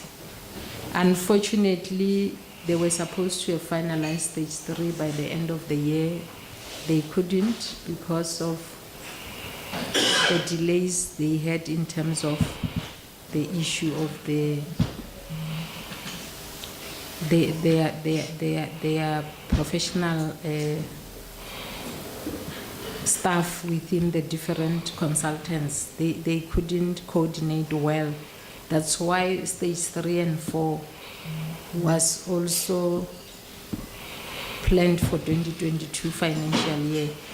The matter of the bill of quantities, it only happened in September when we were supposed to advertise for appointment of contractors. Is when we realized the cost has escalated to 500 million, which we couldn't agree, and this matter was also escalated to EXCO. That's why we requested the implementing agent to go back and review all the areas that were making the designs to escalate the costs. So what happened now, they've scaled down. They had to cut some of the areas because it was the challenge of the earthworks. The way the theatre was positioned, it was near the mountain. It had a lot of cost in terms of the earthworks. So now they've tried to change the position of the theatre so that it can be able to be implementable without a higher cost. But at the same time, we requested them even to cut some of the areas like the parkings. Initially, it had 600 parking space. They've reduced that to 280, but we have requested them to leave the parking spaces, even though it's not under the shade. So with this plan that has been developed, we are hoping this year as a department we'll be able to implement that project together with the implementing agent. Then there was the issue of the written warning.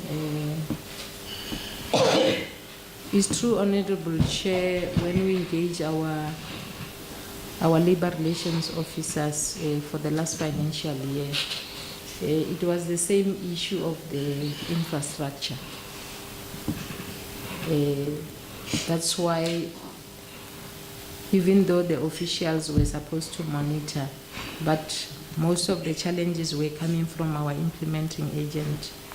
That's why the advice was that we have to give them the written warning.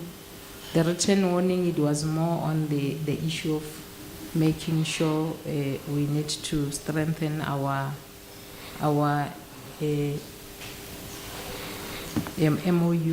with the implementing agents to make sure we put them under scrutiny in terms of what they've agreed with us to implement. Chairperson, I have tried to cover all the areas. Thanks. Thank you, Honorable Chair. I'm Mavungule Ramakanya, acting MEC for Sports, Arts and Culture on behalf of MEC Kekana.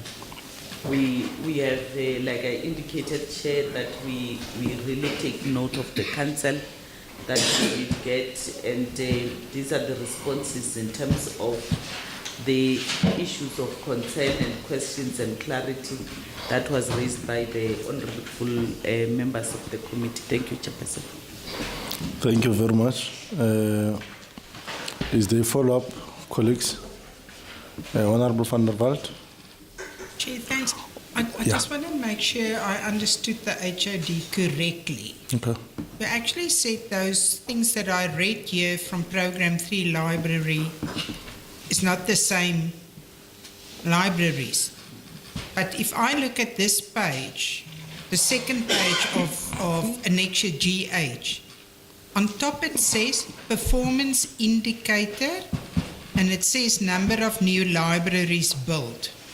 Annual target for complete phase construction of libraries that commenced in 2018. The next targets achieved, 0. Targets not achieved, -4. And this is where I get confused, Chairperson, because the HOD said those were the ones that you finished them in 22. But if you read the heading of that column, it says, detailed description of projects not implemented to achieve the planned targets due to budget cut.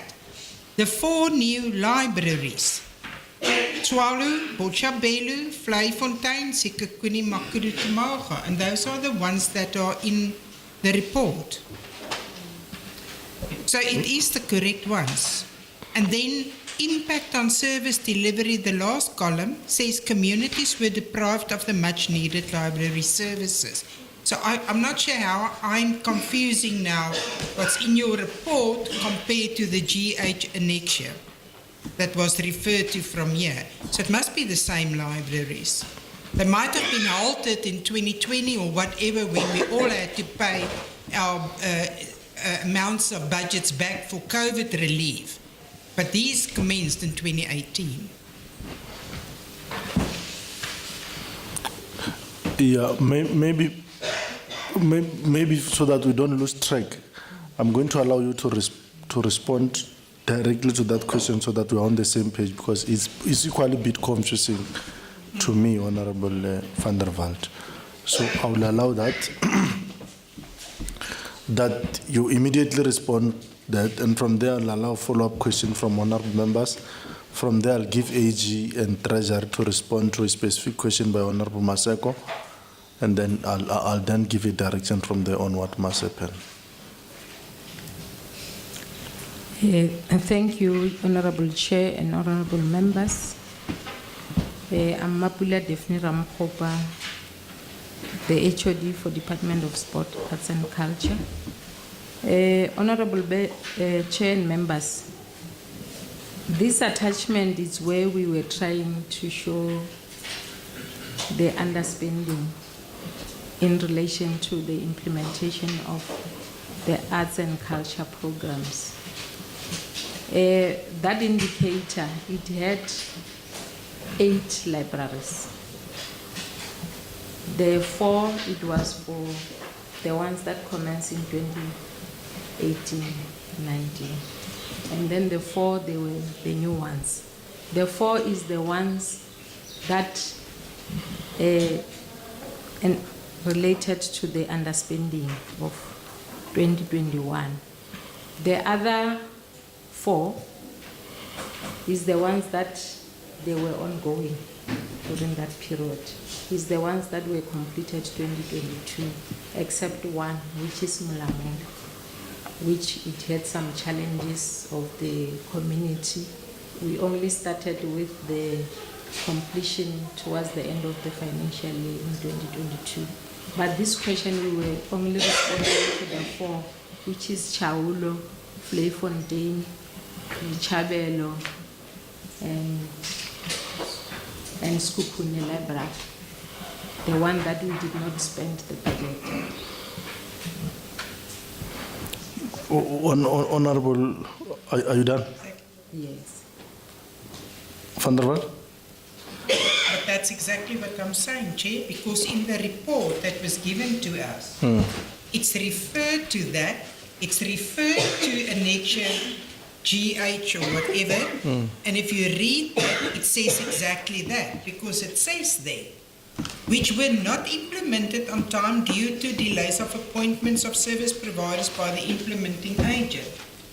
So there isn't, you're quite correct, because your report, Chair, if I understand this correctly, talks about the underspending that we are questioning at SCOPA. So those are the 4 that is here. But those are the exact same 4 that is now still hanging. Otherwise there must be other names. Yes, just to assist and so that we're on the same page, yes. I'll have to put the HOD on the spotlight quickly.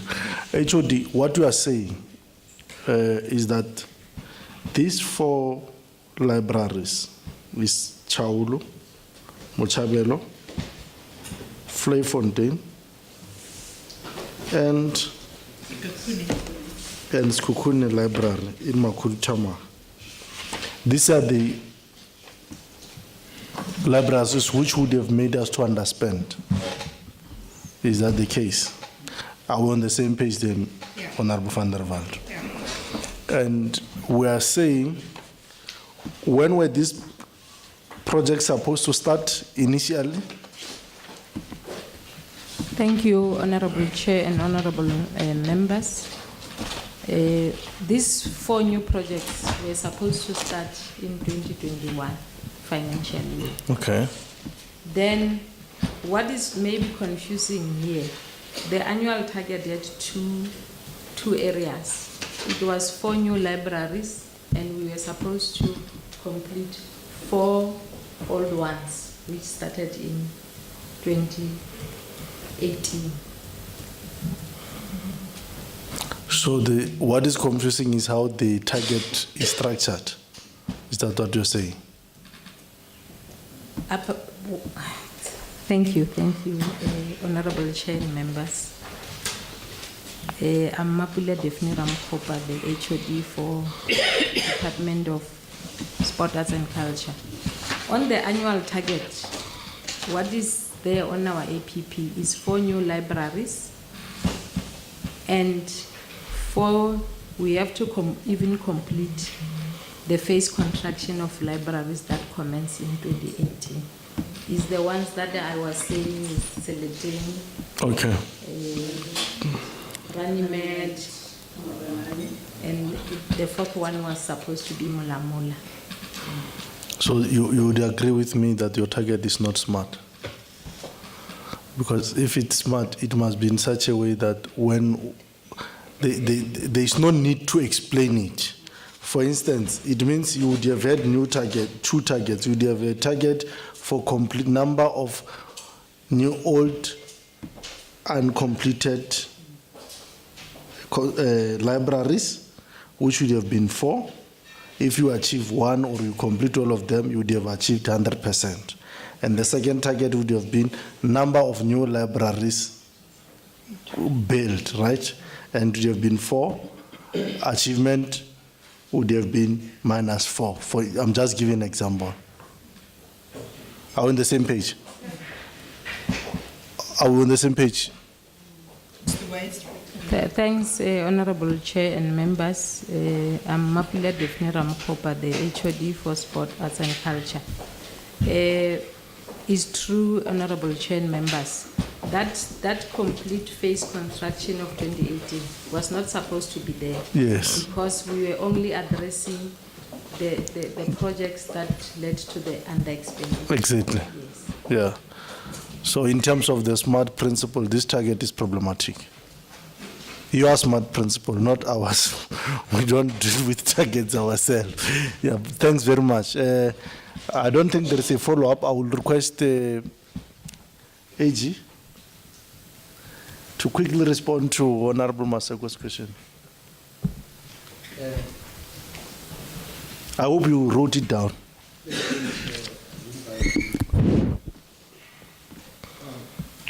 Thank you, Chair. Good afternoon, members and colleagues.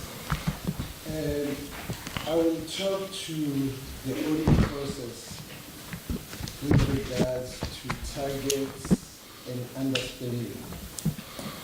Firstly, as the AXA within our audit process, my apologies, I should have introduced myself. I'm Charles Maleleke from my apologies. Firstly, when you look at the audit of predetermined objectives, that is AOP. First, we look at the APP, which is the annual performance plan. We look at all accompanying processes. Firstly, we look at whether there's been tabled with the legislature and now the data table. After that, we confirm the ratification by legislature. This will be our first step. Our second step will be to look at the APP against the annual performance report. Yes, there might be underachievement or in certain and very few exceptional cases, overachievement. All we do, we look at the verification of the actual achievement. We go and re-perform work and ascertain that ourselves that the actual performance is reliable, it's useful, and it's complete. These are the things that we look at in our audit process. Then our stop will be there. Where there are variances, we only look at the reasons furnished by the department. Then we stop there. If the reasons are not adequate, are not self-sufficient, that's when we take the department to task and follow up on those reasons for the variances. Then coming to the projects, let's say it could be underspending. Yes, on underspending, we mainly look at what caused the underspending. But with regards to the project, which was an item of discussion right now, we do track the key projects. So when we track the key projects, we look at the spending on the project. And then you look at the timeline, saying the start date was supposed to be this, the end date was supposed to be that. However, the department took long to complete the project. That information is incorporated in our management report, which we normally call it the executive summary. And from that executive summary, there are issues or reportable items which we then elevate to our audit report. Having done that, we will indicate which projects are problematic, but that issue will sit in the management report. We're not going to elevate it to our audit report. Coming to conditional grants. Conditional grants will look at the compliance with the conditions of the grant. And then we also report on the underspending. If the underspending is more than 10%, we're going to report it under our management report. But the issue on compliance, that is, if the grant has not been used in terms of the DORA framework for the requirements or the conditions of the grant, then we're going to be elevating it to the, I would call it like the third leg of our audit process, which is compliance with laws and legislation. Then we're only going to report that the grant has not been utilized in terms of the conditions. Then it ends up there. That's how we look at underspending. However, from last year, the AG has adopted a 2030 culture shift. The focus of our reporting there is because it has already started from last year. In the prior year, you would see in our management report, our overall message would be about 2 or 3 paragraphs. But starting from from last year, if you look at last year, our overall message, I was being for sport, it was a page. I was in treasury, it was a page and a half on the overall message. That's where we focus on the mandate of the department, looking at what the citizens are expecting from the department. Like sport, we talk about the social cohesion and a whole lot of other things. So those are the things that we analyze. So for us, we know there could be like, moving of a budget from one area to another because of something happening currently or at the time, at the moment in time.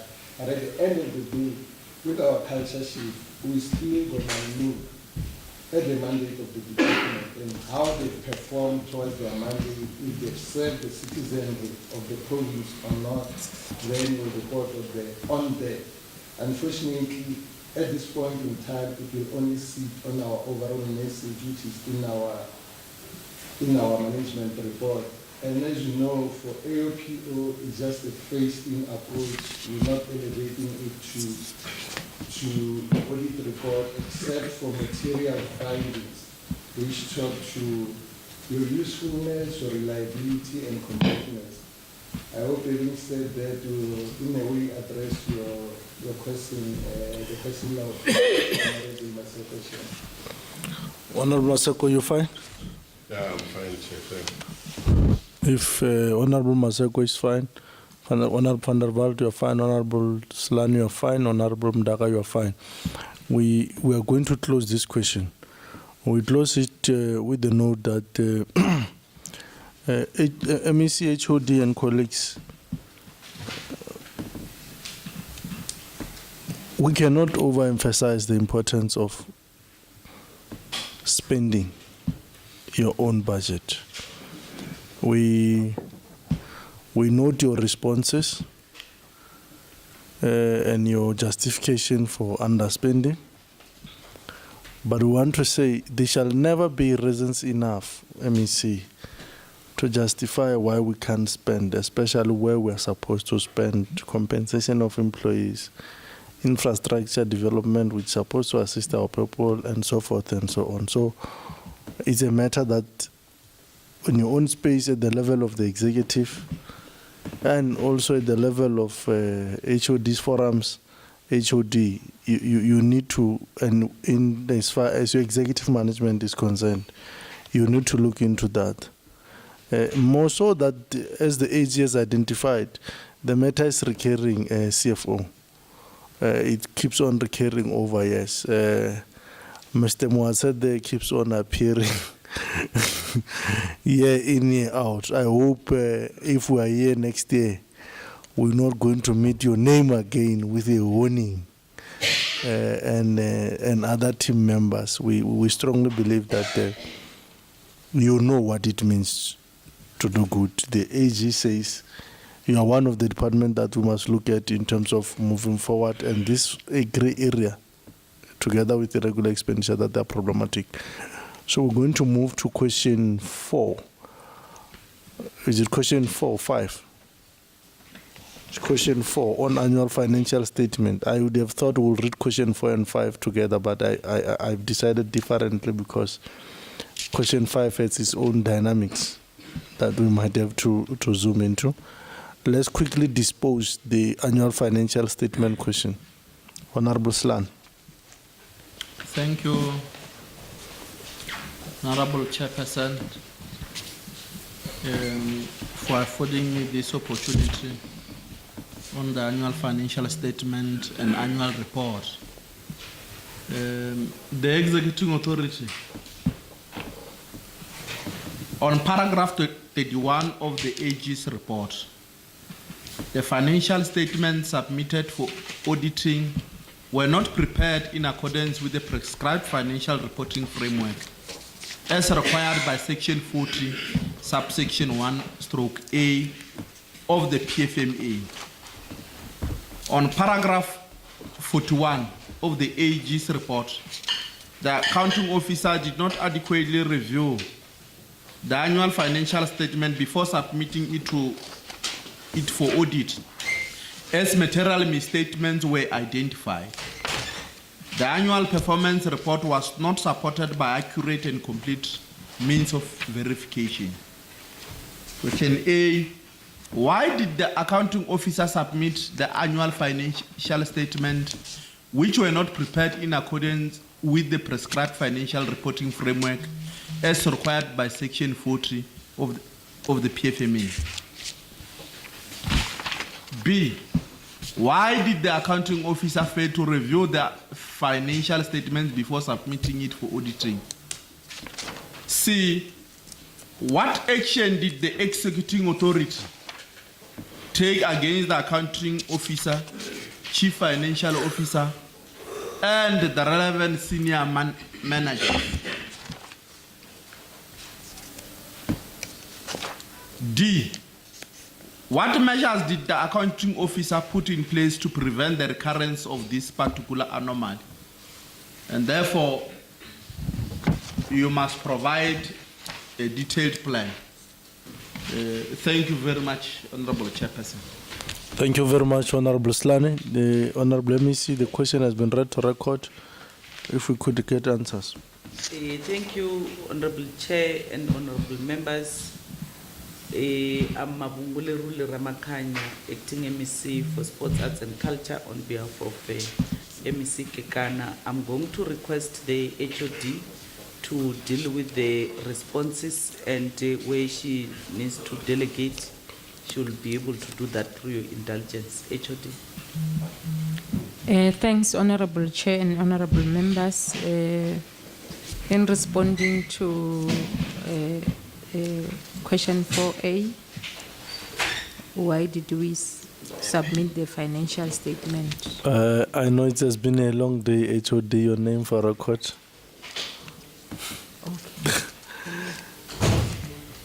Okay, no, thanks, Honorable Chair and members. I'm Mapula Defni Ramkhopa, the HOD for the Department of Sport, Arts and Culture. Responding to the question 4A, why we submitted the financial statement that was not prepared in accordance with the prescribed financial reporting framework. We are acknowledging the non-compliance with the prescribed reporting framework, honorable members. The accounting officer and management of the department implemented internal controls and review mechanism before submission of the annual financial statement. However, the Auditor General of South Africa identified material errors on the contingency liability note. This resulted in a material misstatement on the submitted financial statement, which meant the submitted financial statement were not prepared in accordance with the prescribed financial reporting framework. The department prepared the financial statement preparation plan, which comprised of due days for review by the CFO and accounting officer, and also Provincial Treasury and Audit Committee. Whilst the plan worked well insofar as preparation, review and submission of quality and annual financial statement, simultaneously the auditors raised a material finding on contingency liabilities that necessitated an adjustment after a protracted discussion and consultation process. Contrary to the historical patterns and the department's understanding of the MCS and the accounting manual for departments, the auditors raised a finding as to why the department did not add interest on the reported contingency liability amounts. Honorable Chair and members, this was, we used the pattern that we have been using all along. Maybe it's because of the subjectivity we had, because in most cases we were using the same amounts that were part of the information that we had on our contingency liability. As a direct consequence of this material finding, the value of contingency liabilities as disclosed note number 5, we had to adjust upwards by 8.175 for 21 million.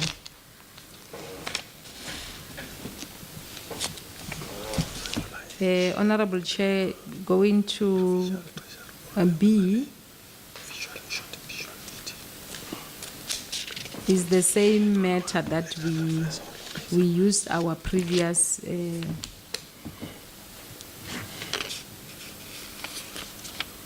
manner of preparing the financial statement. This was something new to us, for us to add the interest, because all the years we have been doing the same.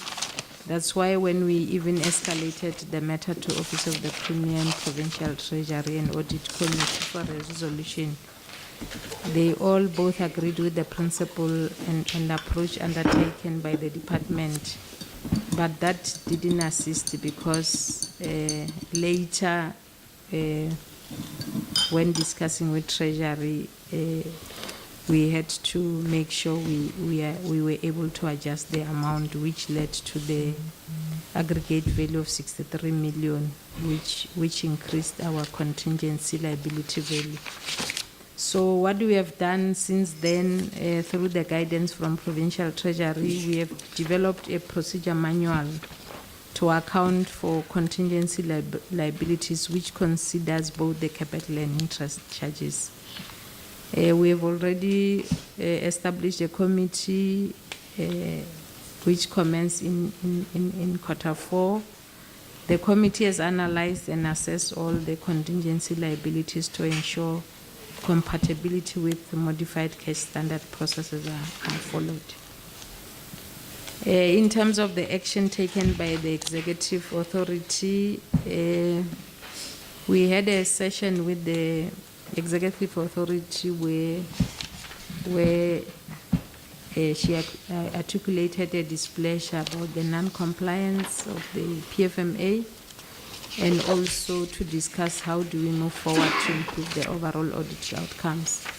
As a result, disciplinary actions were taken against the officers.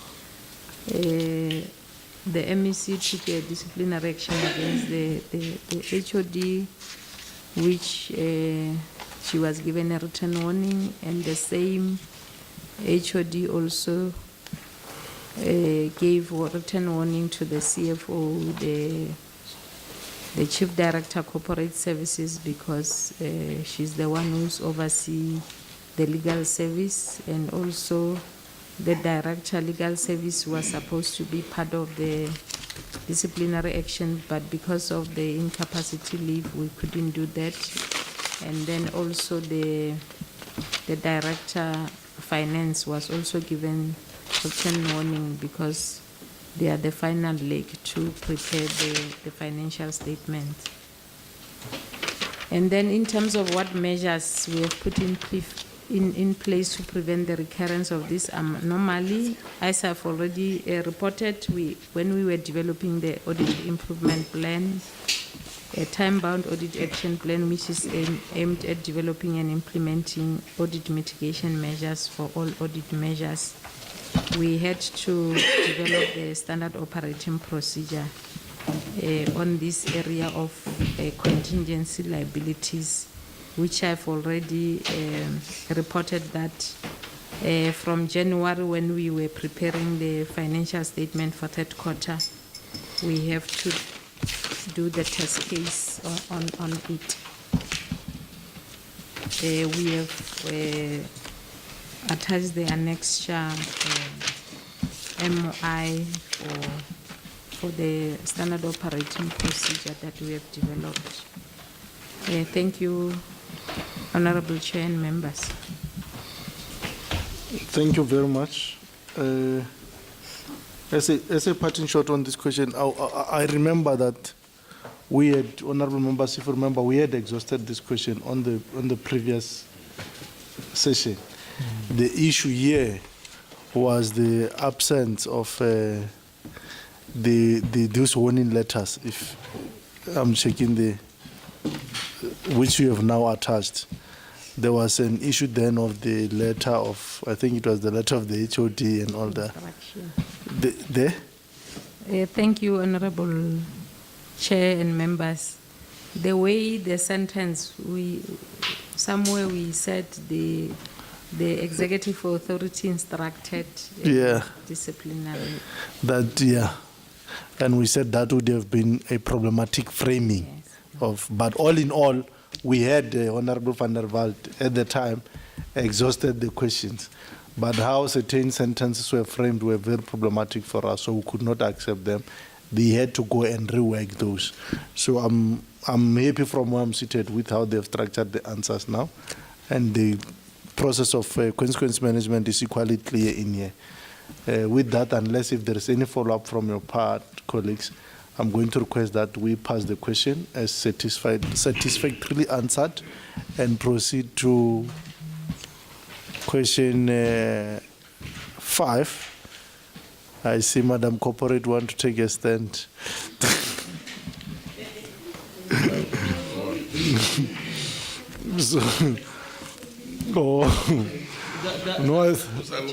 There are also part of those that were disciplined by the MEC. The chief. Corporate. Yeah.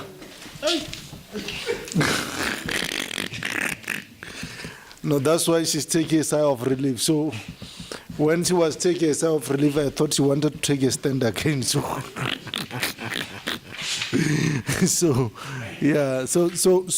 we can proceed to the question 5, which is probably going to be our last question for the day, because question 6 is done, right? Yeah. Question 5 it has its own problems. That's why I isolated it from question 4. But I hope with how you are going to answer it, we'll move as speedily as we have moved on question 4, because we had done a lot of work on it the other time. And on question 5, all we wanted was process flow. If you remember, we wanted you to take us through in terms of process flow. We record this thing, Ms. Pierre. We record them, so you can't dribble us on record. That's why Mr. Moate is shocked that we know what he said last year, that he was warned. Because when we come here, we come with our full package of records. Honorable Daga, if you take us through the last question. Okay, thank you very much, Honorable Chair. Question 5 on other reports. Executive Authority, on paragraph 44, the Office of the Premier investigated allegations of unauthorized, irregular, and fruitless and wasteful expenditure and possible fraud in relation to the Limpopo Heritage Resource Agency for the 2018, 2019, and 2019-2020 financial period. The investigation was concluded on the 20th October 2021 and resulted in various recommendations to be implemented. These recommendations were not yet implemented at the date of this auditor's report. Question A, why did 5A, why did the accounting officer fail to implement the recommendations raised by the Office of the Premier relating to the Limpopo Heritage Resource Agency? Provide a detailed report. Question 5B, provide progress report into recovery of funds transferred to artists who failed to perform no show at Mapunguvye Art Festival as recommended by the forensic report. Question 5C, who are the responsible officials? 5D, what action has been taken against the responsible officials? And then 5E, what is the level of recoveries of the monies from the fruitless and wasteful expenditures? Provide a breakdown on all monies recovered. 5F, what measures did the accounting officer put in place to prevent the recurrence of this anomaly? Provide the plan. I thank you, Chair. Thank you very much, Honorable Daga, for reading that question to record. Honorable MEC, the question 5 has been read to record.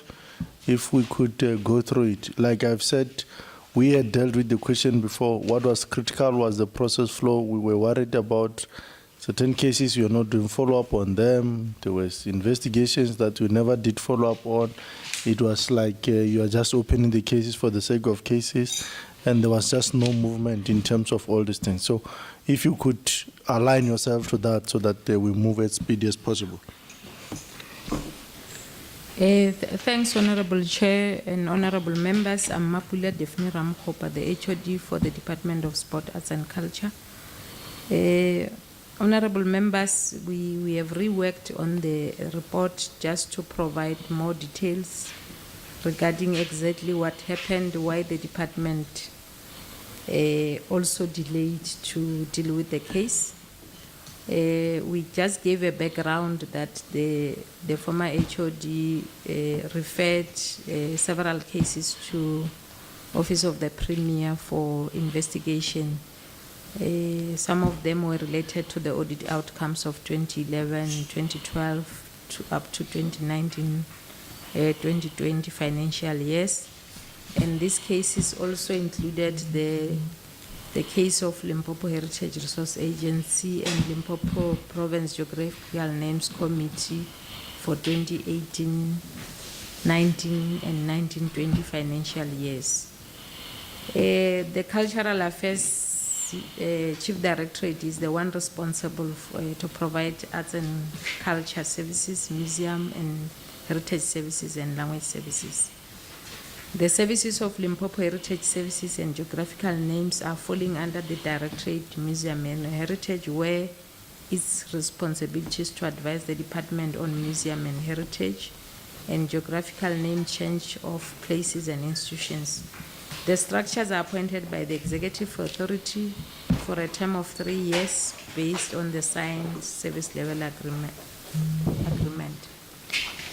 The department is responsible for transfer payments to these structures to ensure that they are able to effectively implement their responsibilities in line with the signed service level agreement. The 2 structures were required to report on activities performed and the expenditure incurred therefore. The amount transferred for that year was 1 million for the lira and 500,000 for the Limpopo Geographical Names Committee, which was supposed to be paid in tranches per quarter.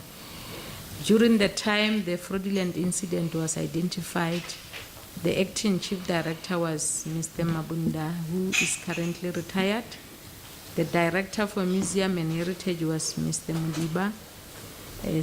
Even though during the time he was temporarily transferred to Skukunya district, where when the executive authority was configuring the programs by changing different managers from one area to the other. Mr. Divet was the acting director during that period by the appointed task team. It was hampered by the challenges experienced by the project leader due to the death case in the family.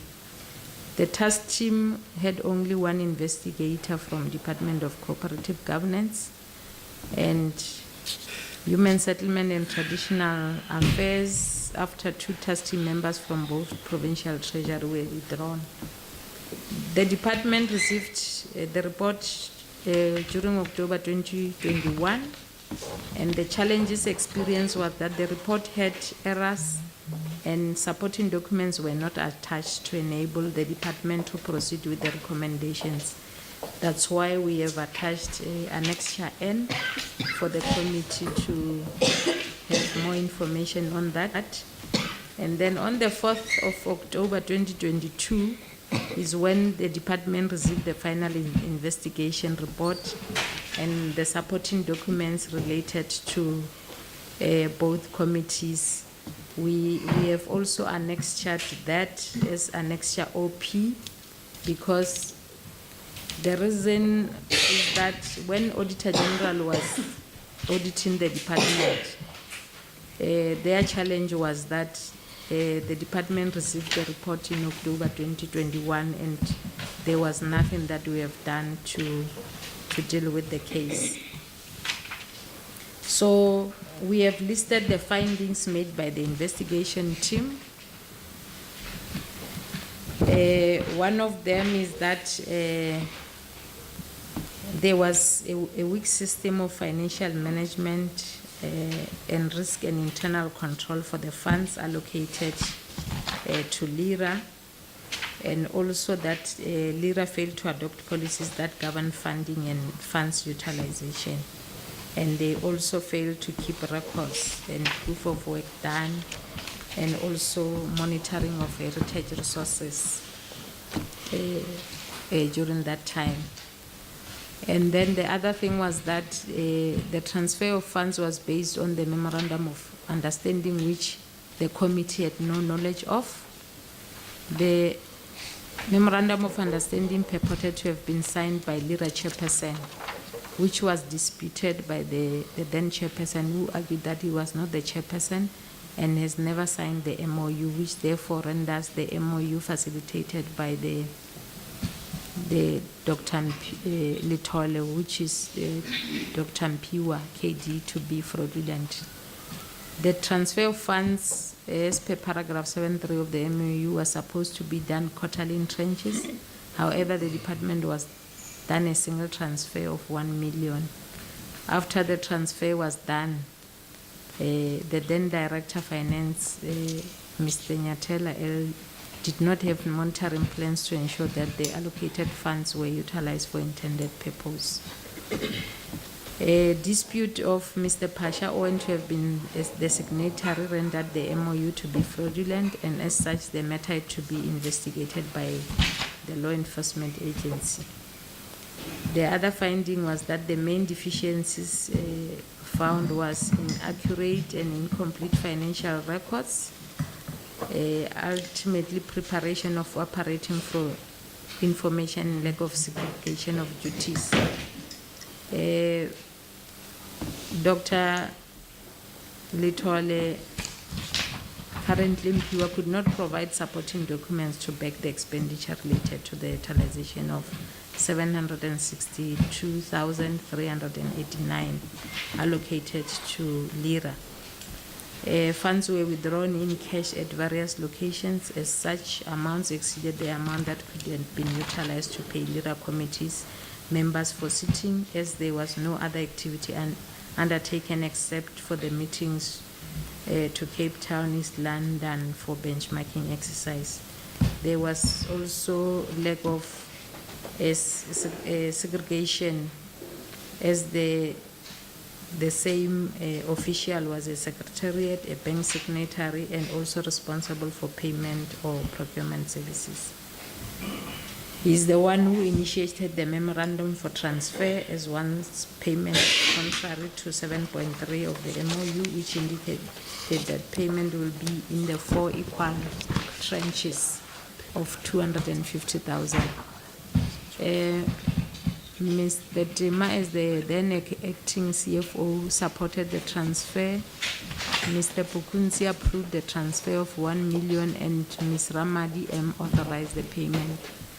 So, recommendations by the investigating team was that the disciplinary action needs to be instituted against the following officials that are listed there.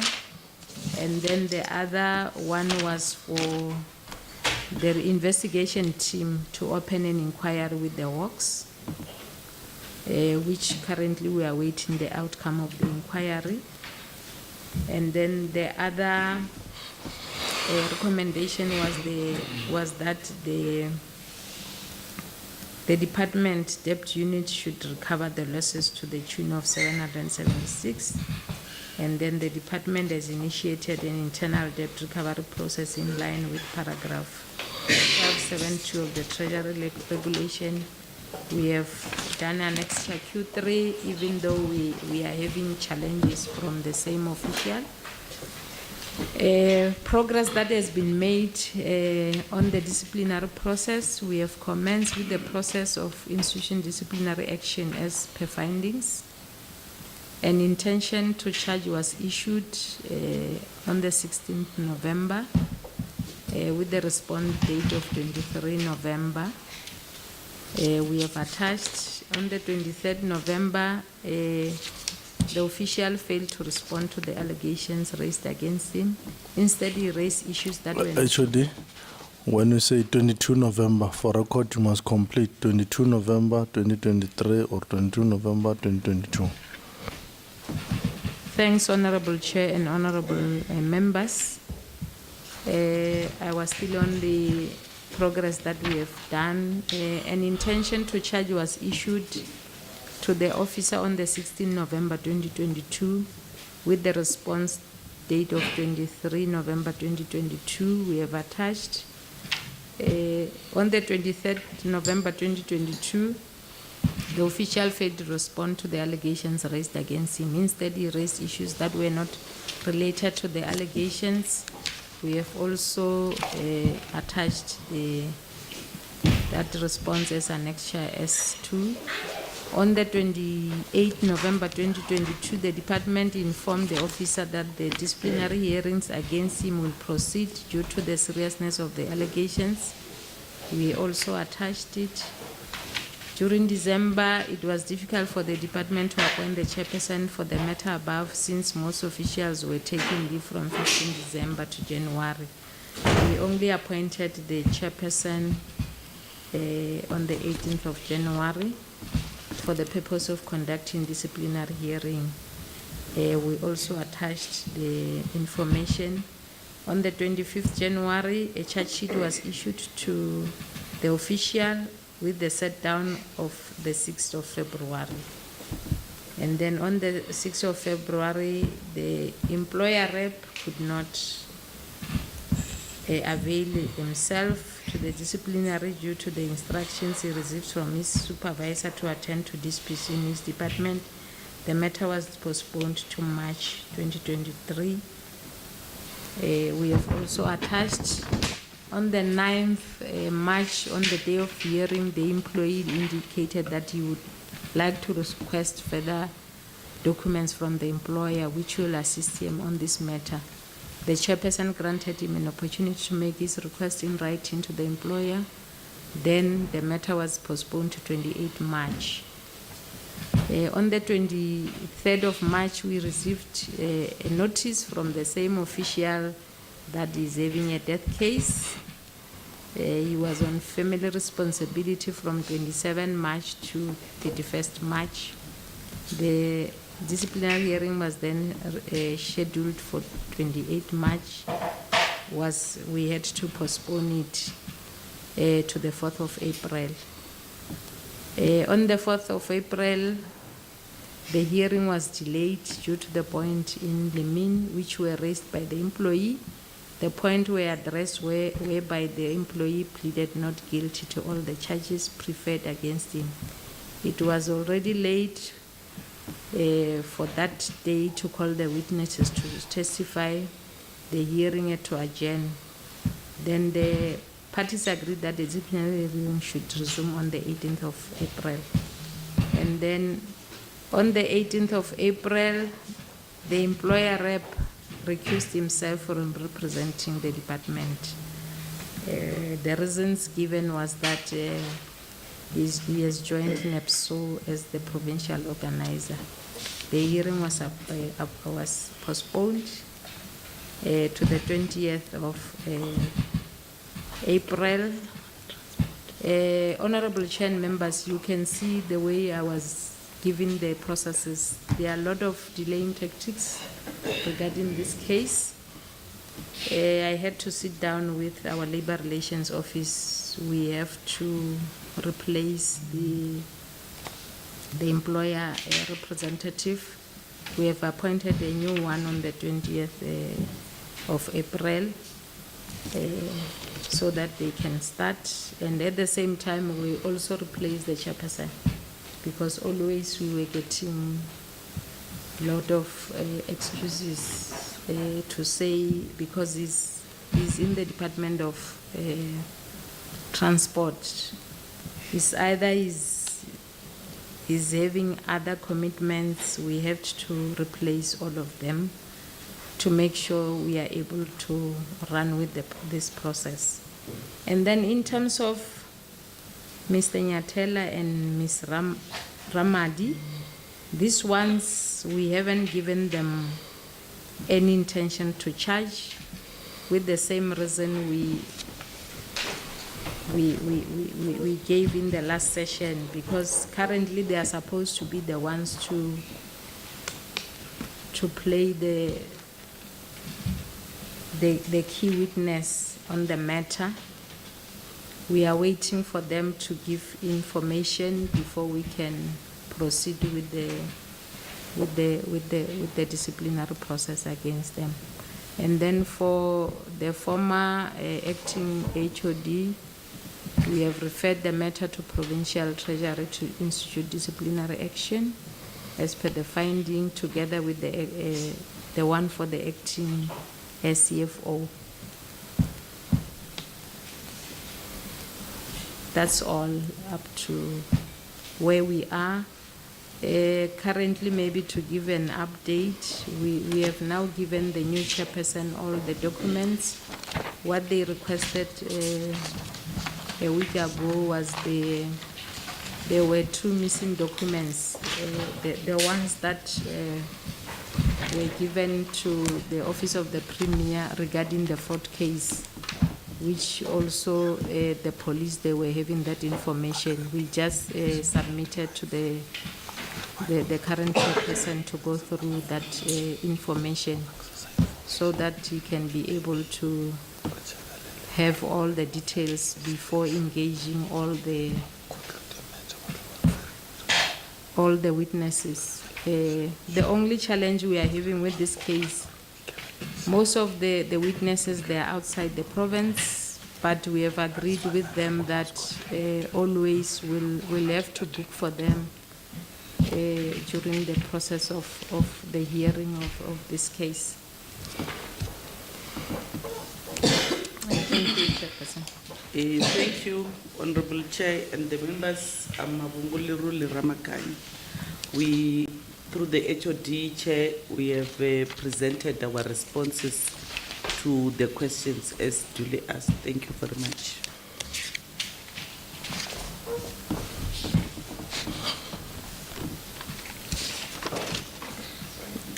Did I miss you speaking about progress on Vibe Zone?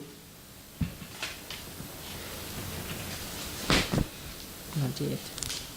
Or you wanted us to deal with this one and go to... No, thanks, Honorable Chair and Honorable Members. I can go to the next question, the one for Vibe Zone.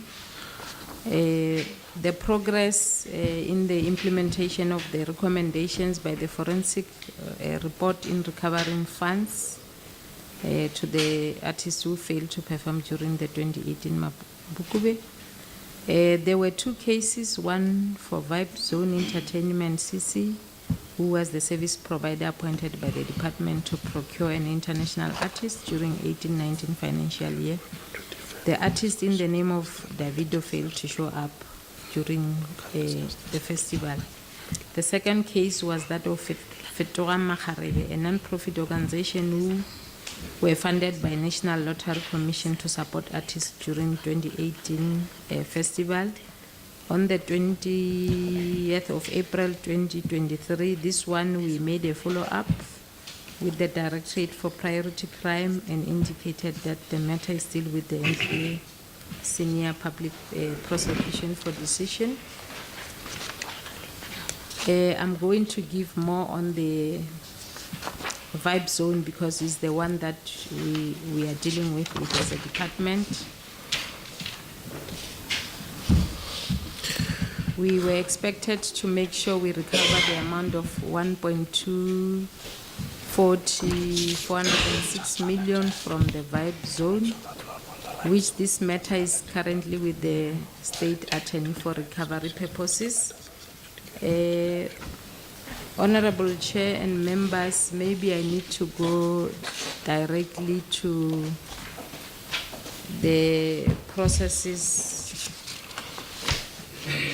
that happened after the sitting with the committee.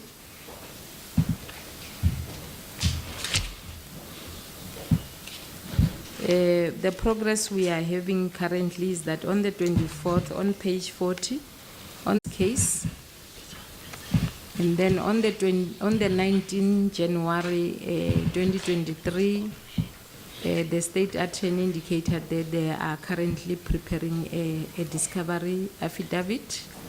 We have also attached that affidavit. The State Attorney further appointed Modikwa SC to assist the department on the matter. However, she has indicated that we should not proceed with the joint application for the two artists, as it might have other challenges, because as a department we had an agreement with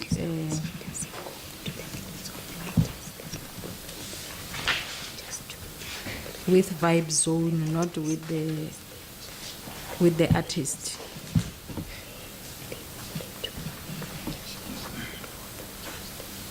And then we also had a meeting on the 13th of March 2023 with the State Attorney and the Senior Counsel and Junior Advocates to map a way forward on this case. And then on the 20th, the department received that discovery affidavit to be assigned by the accounting officer. And we are still waiting for the response after that. But we are hopeful now the case is moving, Honorable Chair and members. So the last part I've already indicated, the one on Fetoga Makharebe, we had made a follow-up also with the NPA. They are still waiting for the NPA Senior Public Prosecution for the decision. They've given us the response. In terms of the responsible officials, the following officials were responsible for authorization and approval of the advance payment in respect of Vibe Zone to secure the service of the international artists to perform during 2018-19. It was the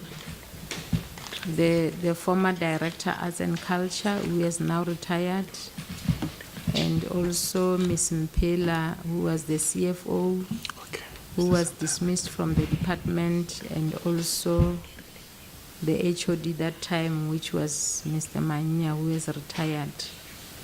As a department, there was no action taken against the above-mentioned officials, as the department was guided by the recommendation of the forensic audit. And then in terms of recoveries for Vibe Zone, as I've already indicated, there are no funds that have been recovered so far, as we are still pursuing the matter with the state attorney. Then in terms of the measures taken by the accounting officer to prevent the recurrence of this anomaly, the department since 2019 took a decision that the festival, Mapungube Arts and Culture Festival, should be an outsourced project when an event manager is appointed to implement the activities, including procurement of service providers, guided by the terms of reference and SLA. Based on the closed report, no significant issues were identified, and all objectives in relation to social cohesion and nation building were attained. In 2020-21, we did not stage any flagship festival due to COVID-19. It's only now in 2022 where we outsourced the same project. And the other thing, we are no more processing advance payments for performance fees for artists, as all the risks are transferred to the appointed service provider. Thank you, Chairperson and honorable members.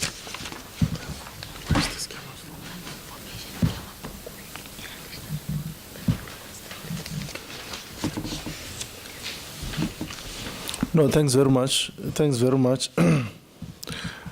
So you dealt with the first case, Dr.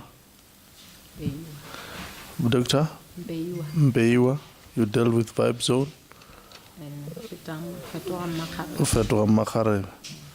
And there is what we call the other requested information there.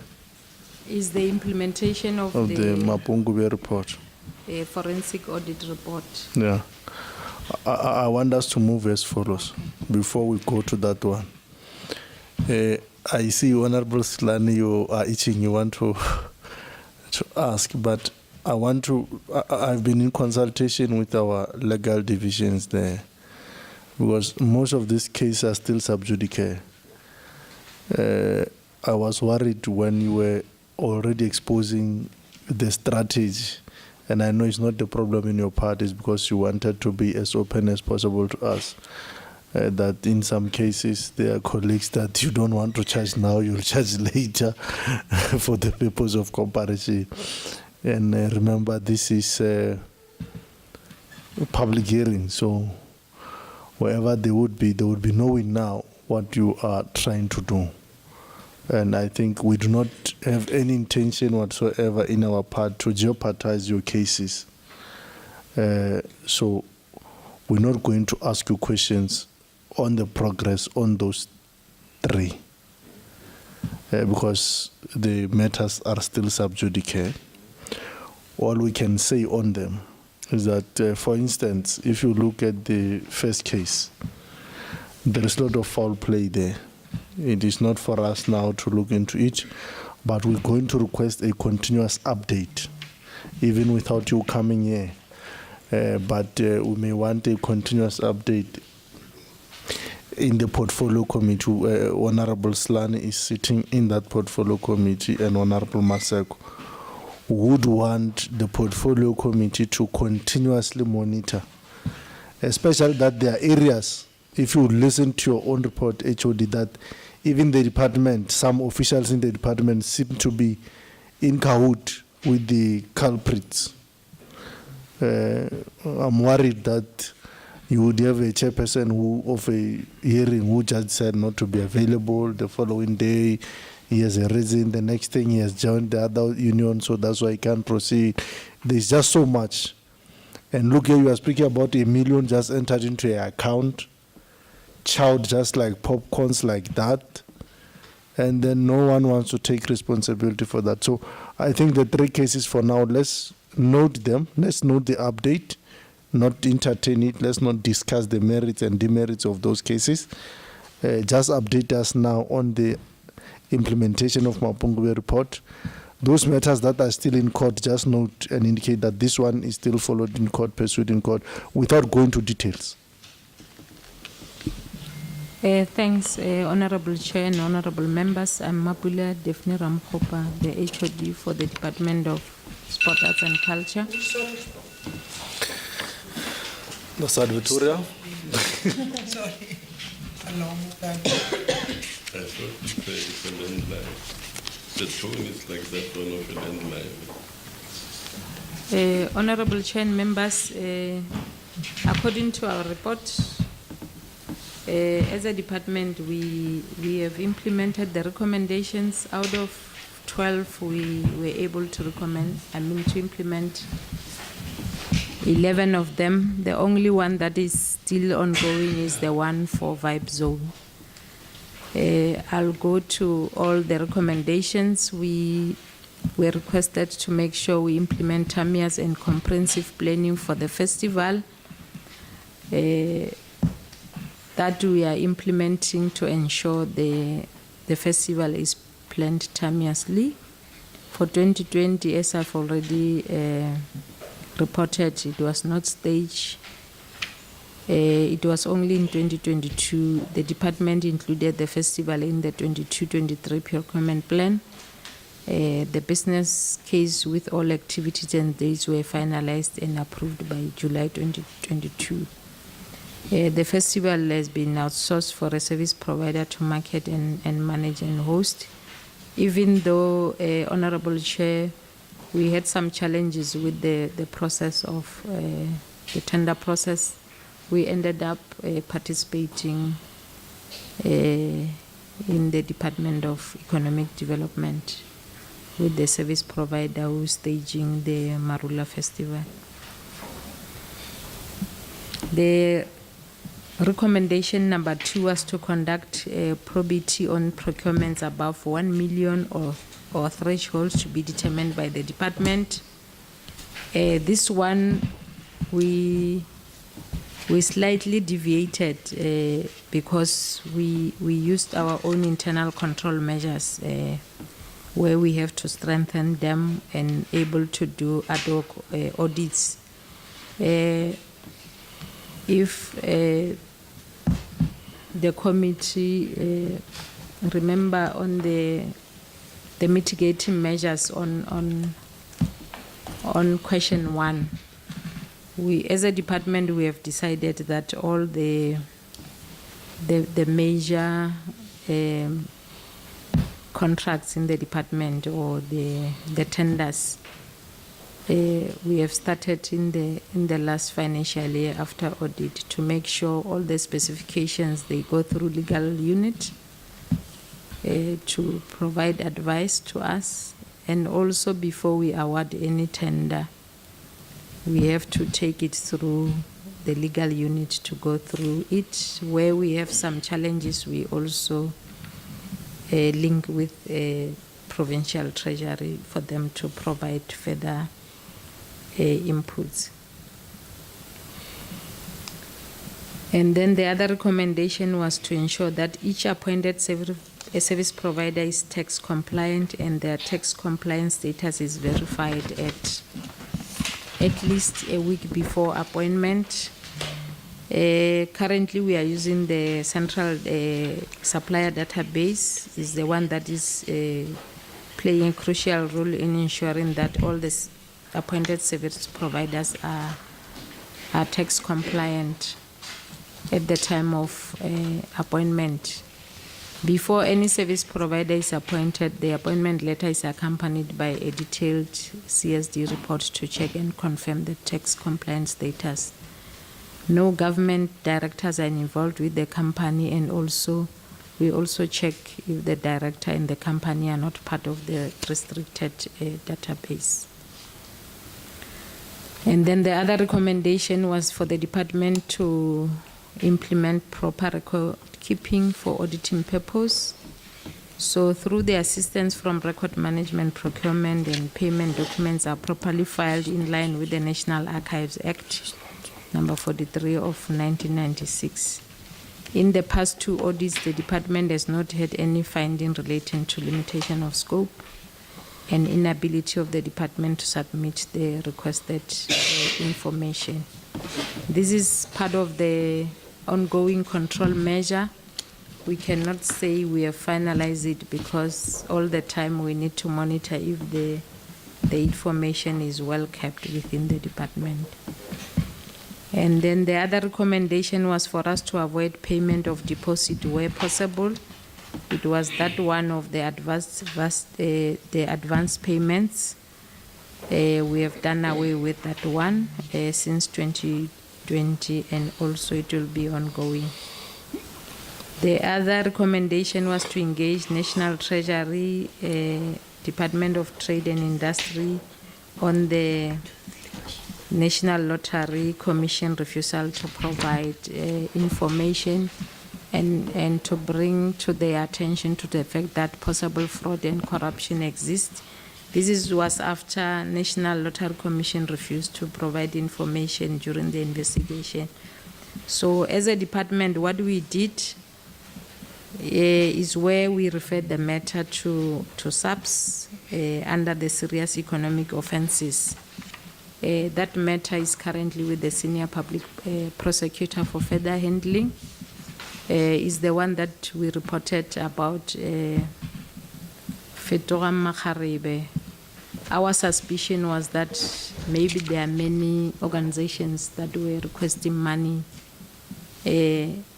on behalf of the department to assist in the facilitation or appointment of artists for the Mapungube Festival. That's why currently what they even told us, the matter is with the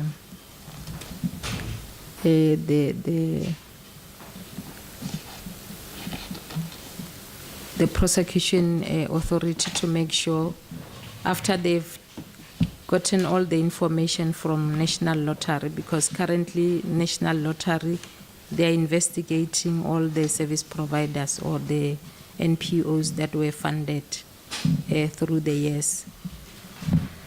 And then the other recommendation was to report the criminal case of fraud or corruption to the South African police relating to the same non-profit organization is the one that we have done. And then the other recommendation was reporting in Tabi Tsepe or other vintage point events to National Treasury with a view to enlist them in the National Register of People or entities prohibited from doing business with the state. We have done that. They were restricted in 2021. And then the other one was to report Alvin Brainders or Sound Headquarters Africa, also to National Treasury, is also what we have done for them to be restricted for a period of 10 years. And then the other one was to report Alvin Brainders Sound Africa to SARS. Also, we have implemented that. Because we requested SARS to audit this entity to check if there is no tax evasion. And then the last one was the one to recover the amount of 1.2 million, which I've already reported on the issue of Vibe Zone. And then on the disciplinary hearings we have conducted relating to all those cases that were part of the forensic audit. We have listed all the officials and also the status of the cases and also the sanctions that we have implemented as the department. Thank you, Honorable Chair.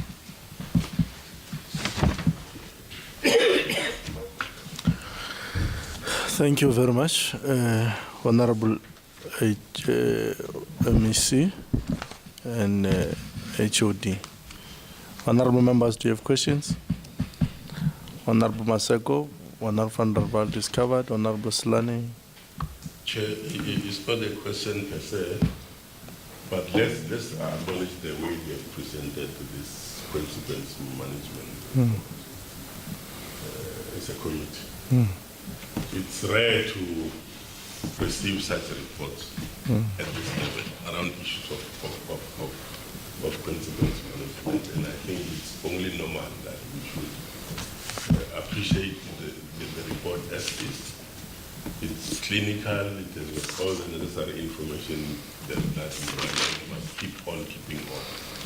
But I want the department to just to reconcile page 42, which actually emanates from page 41. But the area that I want to make is on page 42. Up there is a table that captured the responsible officials. Three officials there. The analysis report of the status of those officials as per whichever case does not talk to the response on B. Maybe that's why I reconcile you, or maybe it can be clarified. In terms of what Honorable Masogo was saying, that yes, indeed, they did present very well. And secondly, that obviously these matters, most of them are in the hands of the police, and it's very much difficult for us to entertain them because already they are in the police and judicial processes. So we might not comment much on, but safe to say that for us to cap such fraudulent activity on one case, which I think I will not necessarily entertain it, but for us to cap the recurrence of such anomaly is when, in actual fact, they come up with good measures that will prevent such. Because look, this department is something that we don't when we have never entertained. Is that this department has got board, inalready bought. I know in the past 3 years. The past 3 years, they have appointed board to people to be board members. And what really board? That's why part of the reason you see that amount being chowed is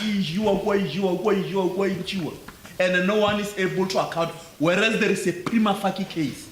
It's because Baba Fari cash in those boards. And that's where corruption in actual fact you will see it happening. And those bought, get your natural cash. They give them cash. Let's say, for example, to have a meeting, they give them cash to go to a certain trip and so forth. Something that committee members have not yet internally assessed the performance of those boards that in actual fact they are appointing. Aggressive. They are not those boards. Limpopo Heritage, what? They are falling under the Department of Sports, Arts and College. And that's where in actual fact this corruption came about. Because what then what? People is going to withdraw this side. That is why they charge that man. And they've got prima facie case, and therefore there is nothing, they subject the matter to court. So this board that they are appointing, or that they are supposed to appoint now, they must just come with another mechanism. Because those chaps who are the chairpersons of those boards, they enjoy the life. There is one manager that I don't see, and normally it's not even coming here. Who's responsible for assisting those board members? Hey, that's where corruption it is. If we are to investigate deeply into that particular, they know what I'm talking about. That person again, I don't know, who is corrupting in actual fact these board members to the core. And people think that we don't know these activities. Unfortunately, even we ourselves, we don't in actual fact summon those board heritage and what necessarily because that. Ruslan, you are raising a very, very important question because earlier on when I greeted the MEC, I said I greet the MEC boards in the department and members of the executive, and they looked shocked. Creating structures on the air. You have the name, the Geographic Naming Council. Comment. You have. I grew work together, Ms. Mukhonya, in this department. So we know about this. We know about these entities, and I think Honorable Slan is right. You know. But nonetheless, we'll come to that when we come to the way forward. Let me draw your attention to your last report there. I just want you to reconcile a few things as you'll be reconciling what Honorable Maseko has asked you to reconcile. On the recommendations, where I've written something here.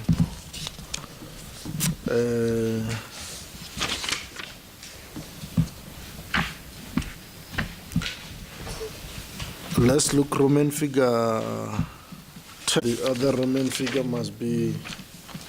So you said your figures are 11, but they are 10. Eh? They are supposed to be 12, but they are 11. Have you seen that?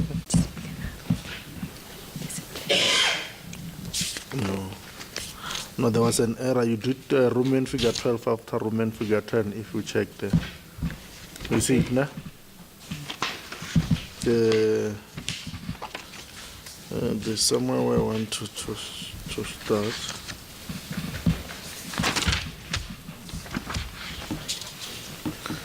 On audit, right?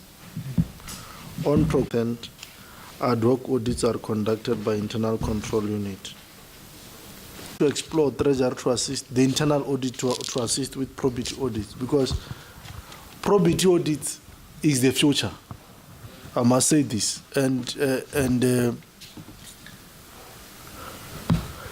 institutions that have a history of being paralyzed by the type of problems that we have found a probity audit as a safer way to protect their resources. And I don't understand when you say there's no sufficient funds, because probity audits mainly must be internal, must be done by. I'm not putting on a corner. Internal audits at provincial treasury, do they support you? Ramakanya, acting MEC for Sports, Arts and Culture, through the permission of yourself, it deals directly with the issues that have been raised. Richard. Thank you, Ms. Chief Financial Officer of the department. Take it easy, my friend. Take it easy. Take it easy. No panic. No panic. No panic. You know, you look like one of our own, so we've always given you exemption. So we have always given you that exemption. So you don't have to panic. Take it slowly. No, thanks, Chair. Mbasa. On terms of the sanction at the back, so they were going as per the financial year. So I can quickly go and verify. So what we're going to be doing is see whether the action plan did have the recurrence or any other non-compliance in the current year. That will come through when we've already started with our execution. That will only come through when we come to the concluding stage of our audit of the current financial year. Thank you very much, our Supreme Audit Institution, Auditor General, South Africa. Provincial Treasury is not here, as I have indicated. Honorable MEC, do you have anything to say? Thank you, Honorable Chair, and the honorable members. I think I'm Mabungulero Ramakanya, acting MEC for Sports, Arts and Culture on behalf of MEC Kekana. I think ours will be to take this time, Honorable Chair, and thank your leadership together with the honorable members for taking us through the session. Like I indicated earlier, the council does not only make us look at how we can plan, but it also makes us to relook at some of the decisions and the patterns on how we take the decisions. And we want to take this time on behalf of the HOD and the team as a department to thank you for really navigating with us. And I'm sure, like you have indicated, Chairperson, that we should from time to time be accounting to the portfolio committee on issues that are outstanding and issues that we have indicated that they are ongoing. Thank you very much. Thank you very much, Honorable MEC Lerole Ramakanya.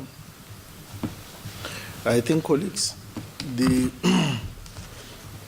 you have done a great work. I think you deserve a round of applause to yourself.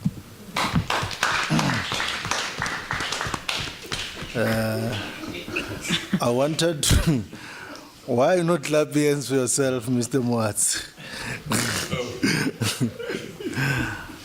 When we're dealing with the last section, I wanted to say to Honorable Slan, at least for the first time, our friend is not appearing on the list of those who must be charged, because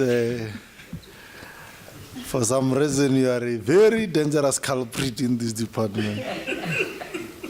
From page 1, every list you are topping it of those who must be charged. Perhaps you have a good story to tell.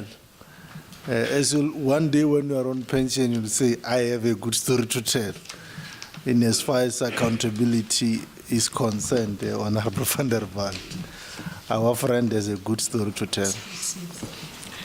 But look, you have done a great work, and I want to say this, honorable members. You see, colleagues, sometimes when we are harsh on you, you think that maybe we are from another planet, in that planet where they party every day and the master has horns and long tails.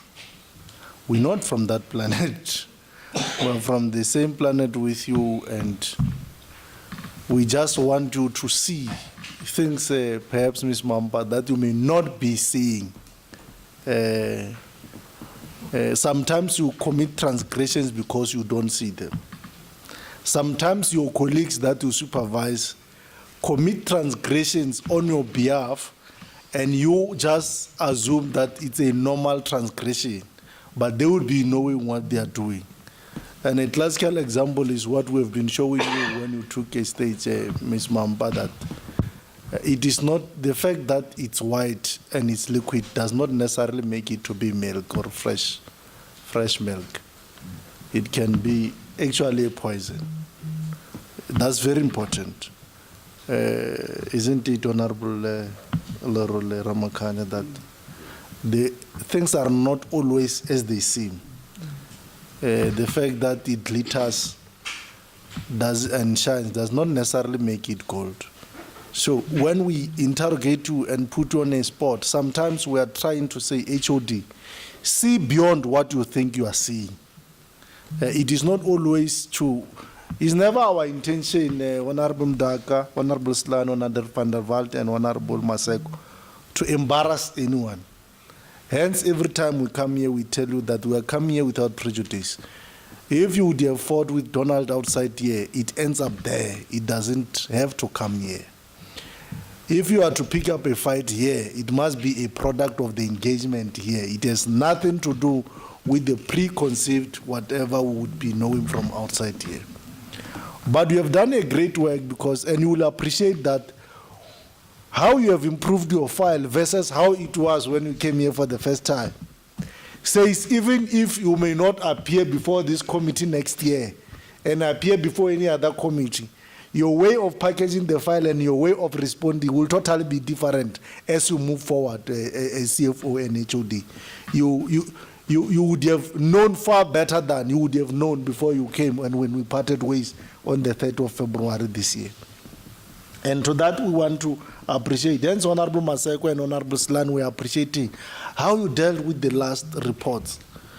You see, the manner in which you detailed them, all of us had to agree that we don't even have to interrogate them because they are sub judice. You have laid yourself bare. You have laid all your facts bare there, so naked that we don't even have to worry that perhaps you are hiding something. It always becomes problematic when on our interrogation with you, we feel like there is something that you are trying to hide. But when you lay your facts bare like you have done with the last reports here, why must we castigate you as if indeed we are from that parting planet? We were not from that parting planet. So we too are Christians, and we believe in the Most High, all of us, in whatever different ways. So we don't subscribe to the antithesis of the Most High. So we on the same page. You would be continuing to update the portfolio on the other issues that we said they need a follow-up. By doing that, and I think we will take it up with the portfolio even ourselves. The honorable members are here, but we'll formally take it up on the issues that they need to follow up continuously. This includes these cases that are continuously held at court. We plead on you to ensure that you quickly dispose them. You find a way of continuing to engage the law agencies, to enforcement agencies, to ensure that those cases are closed, because they are continuously going to be that particular baggage at your back, disturbing you from getting a clean audit. When we met the Auditor General on our encounter on the 3rd of April, on a briefing when we met Auditor General and Treasurer, it was indicated that you are one of the departments that can give us a clean audit if we put a whip on you. We have said to you on matters of consequence management that in this portfolio we subscribe to a very old folk tale that when the piglet doesn't want to enter into the kraal or into the pigsty, we will send a stick to beat it. If the stick doesn't, we'll send fire to burn the stick so that the stick can beat the piglet. If the fire doesn't, we'll send water to pour over that fire. If yourselves, HOD, you don't charge them for their transgressions, we'll hit the MEC so hard, and for sure you have seen it on your warning letter when we're discussing it. And when you got your warning letter, you quickly went for the CFO and for chief directors. Same way that Ms. Mampa, when she was saying here that it was a mistake that a honest mistake that we didn't have seen and so forth. When we come for her, she left to come for those who could have assisted her to pick up those things, Honorable Ramakan. So that's what we actually subscribe to. We want to really appreciate you, Honorable Ramakan, for standing in for Honorable Sibanda Kekana. I think you have fared very, very well with the team today. And we want to also wish Honorable Kekana a speed recovery so that he can come back to full health and continue to assist us to steer the ship of department forward. As a team, we confidently believe in you. Must repeat. HOD, CFO, chief directors, all present here, and including Wes Morgan. Yeah, I must stand up for the last time. I see for the, yeah. Sure, we all of you, parliamentary officer, everyone, we strongly believe in you. We believe that working with your portfolio, you're going to turn this department around. The kind of report you have given on the last part of this report tells a story of a department that is willing to acknowledge mistakes, work on them, and improve them. So we strongly believe in you that you have what it takes to turn this department around. Over a decade now, this department has always been known for wrong reasons. We would know that when there is Mapungube, when it leaves, when it ends, we must hear stories, Observer, Timesline, every other thing. We must know that this is a problem in the Department of Sports. If it's not an artist running away with money and not appearing, it would be this or that. But we believe that with the type of reporting that you are giving and the systems that you are putting in place, HOD, you are on track. You will turn the department around and be assured of our support. You see, as a committee, where you are doing wrong, we'll part ways. Where you are doing good, we'll travel the journey together. Be assured on that one. So you must know. If you are doing well, you are prepared to improve, we are together. We are buddies, we walk the same journey. But our parting shots is when you do wrong and you don't want to acknowledge it, or you want to protect yourself and lie and all that and all that. That becomes an allergy to us. So without wasting much time, I want to take this moment to really appreciate the Provincial Treasury, appreciate the Auditor General, our staff from legislature, all divisions there, legal division. For sure you have seen legal division in action today. Sometimes when I speak about it, that we are legally wise, you don't believe. For sure you have seen that how legally wise we are. Team communication, you have seen them in action. You have had members of the public outcrying outside here who were not aware that we were not on audio. It is members of the public who had to send WhatsApps and SMSs that, hey, we are losing you now. So you can see the great work that team communication is doing to take you to the world and the world to you. We really appreciate you guys for the great work that you are doing. We appreciate our political offices, the researchers from Wiparis, Democratic Alliance, EFF, Freedom Front Plus, and of course the ANC for the great work that you are doing from the research point of view, and researchers of the committee and coordinators of committee. Thanks very much. You are the ones who keep these guys at toes. You give us, you make us to always remain empowered. Mr. Mkari, when they smuggle letters in our file, we must stop them.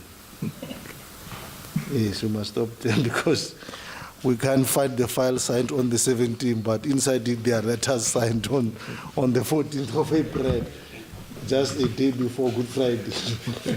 so that is that. We appreciate the good work that you are doing, colleagues.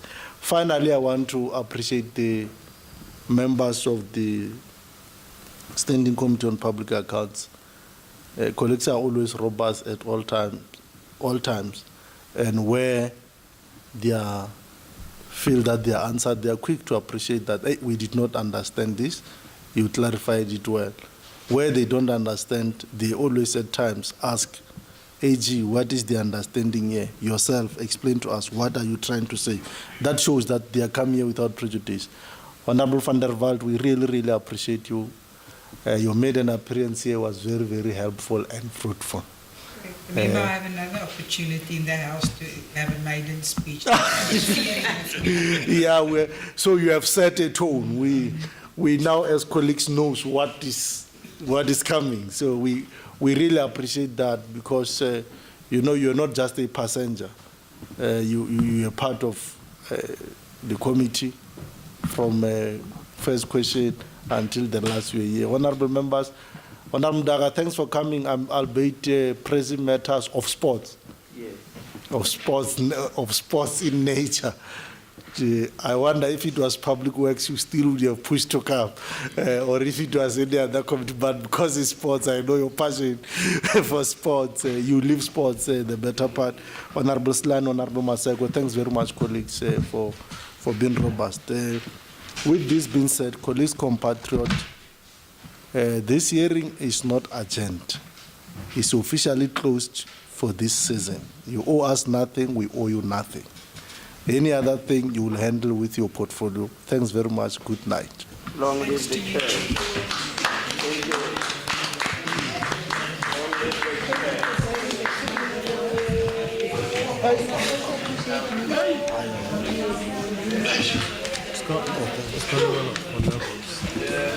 chair.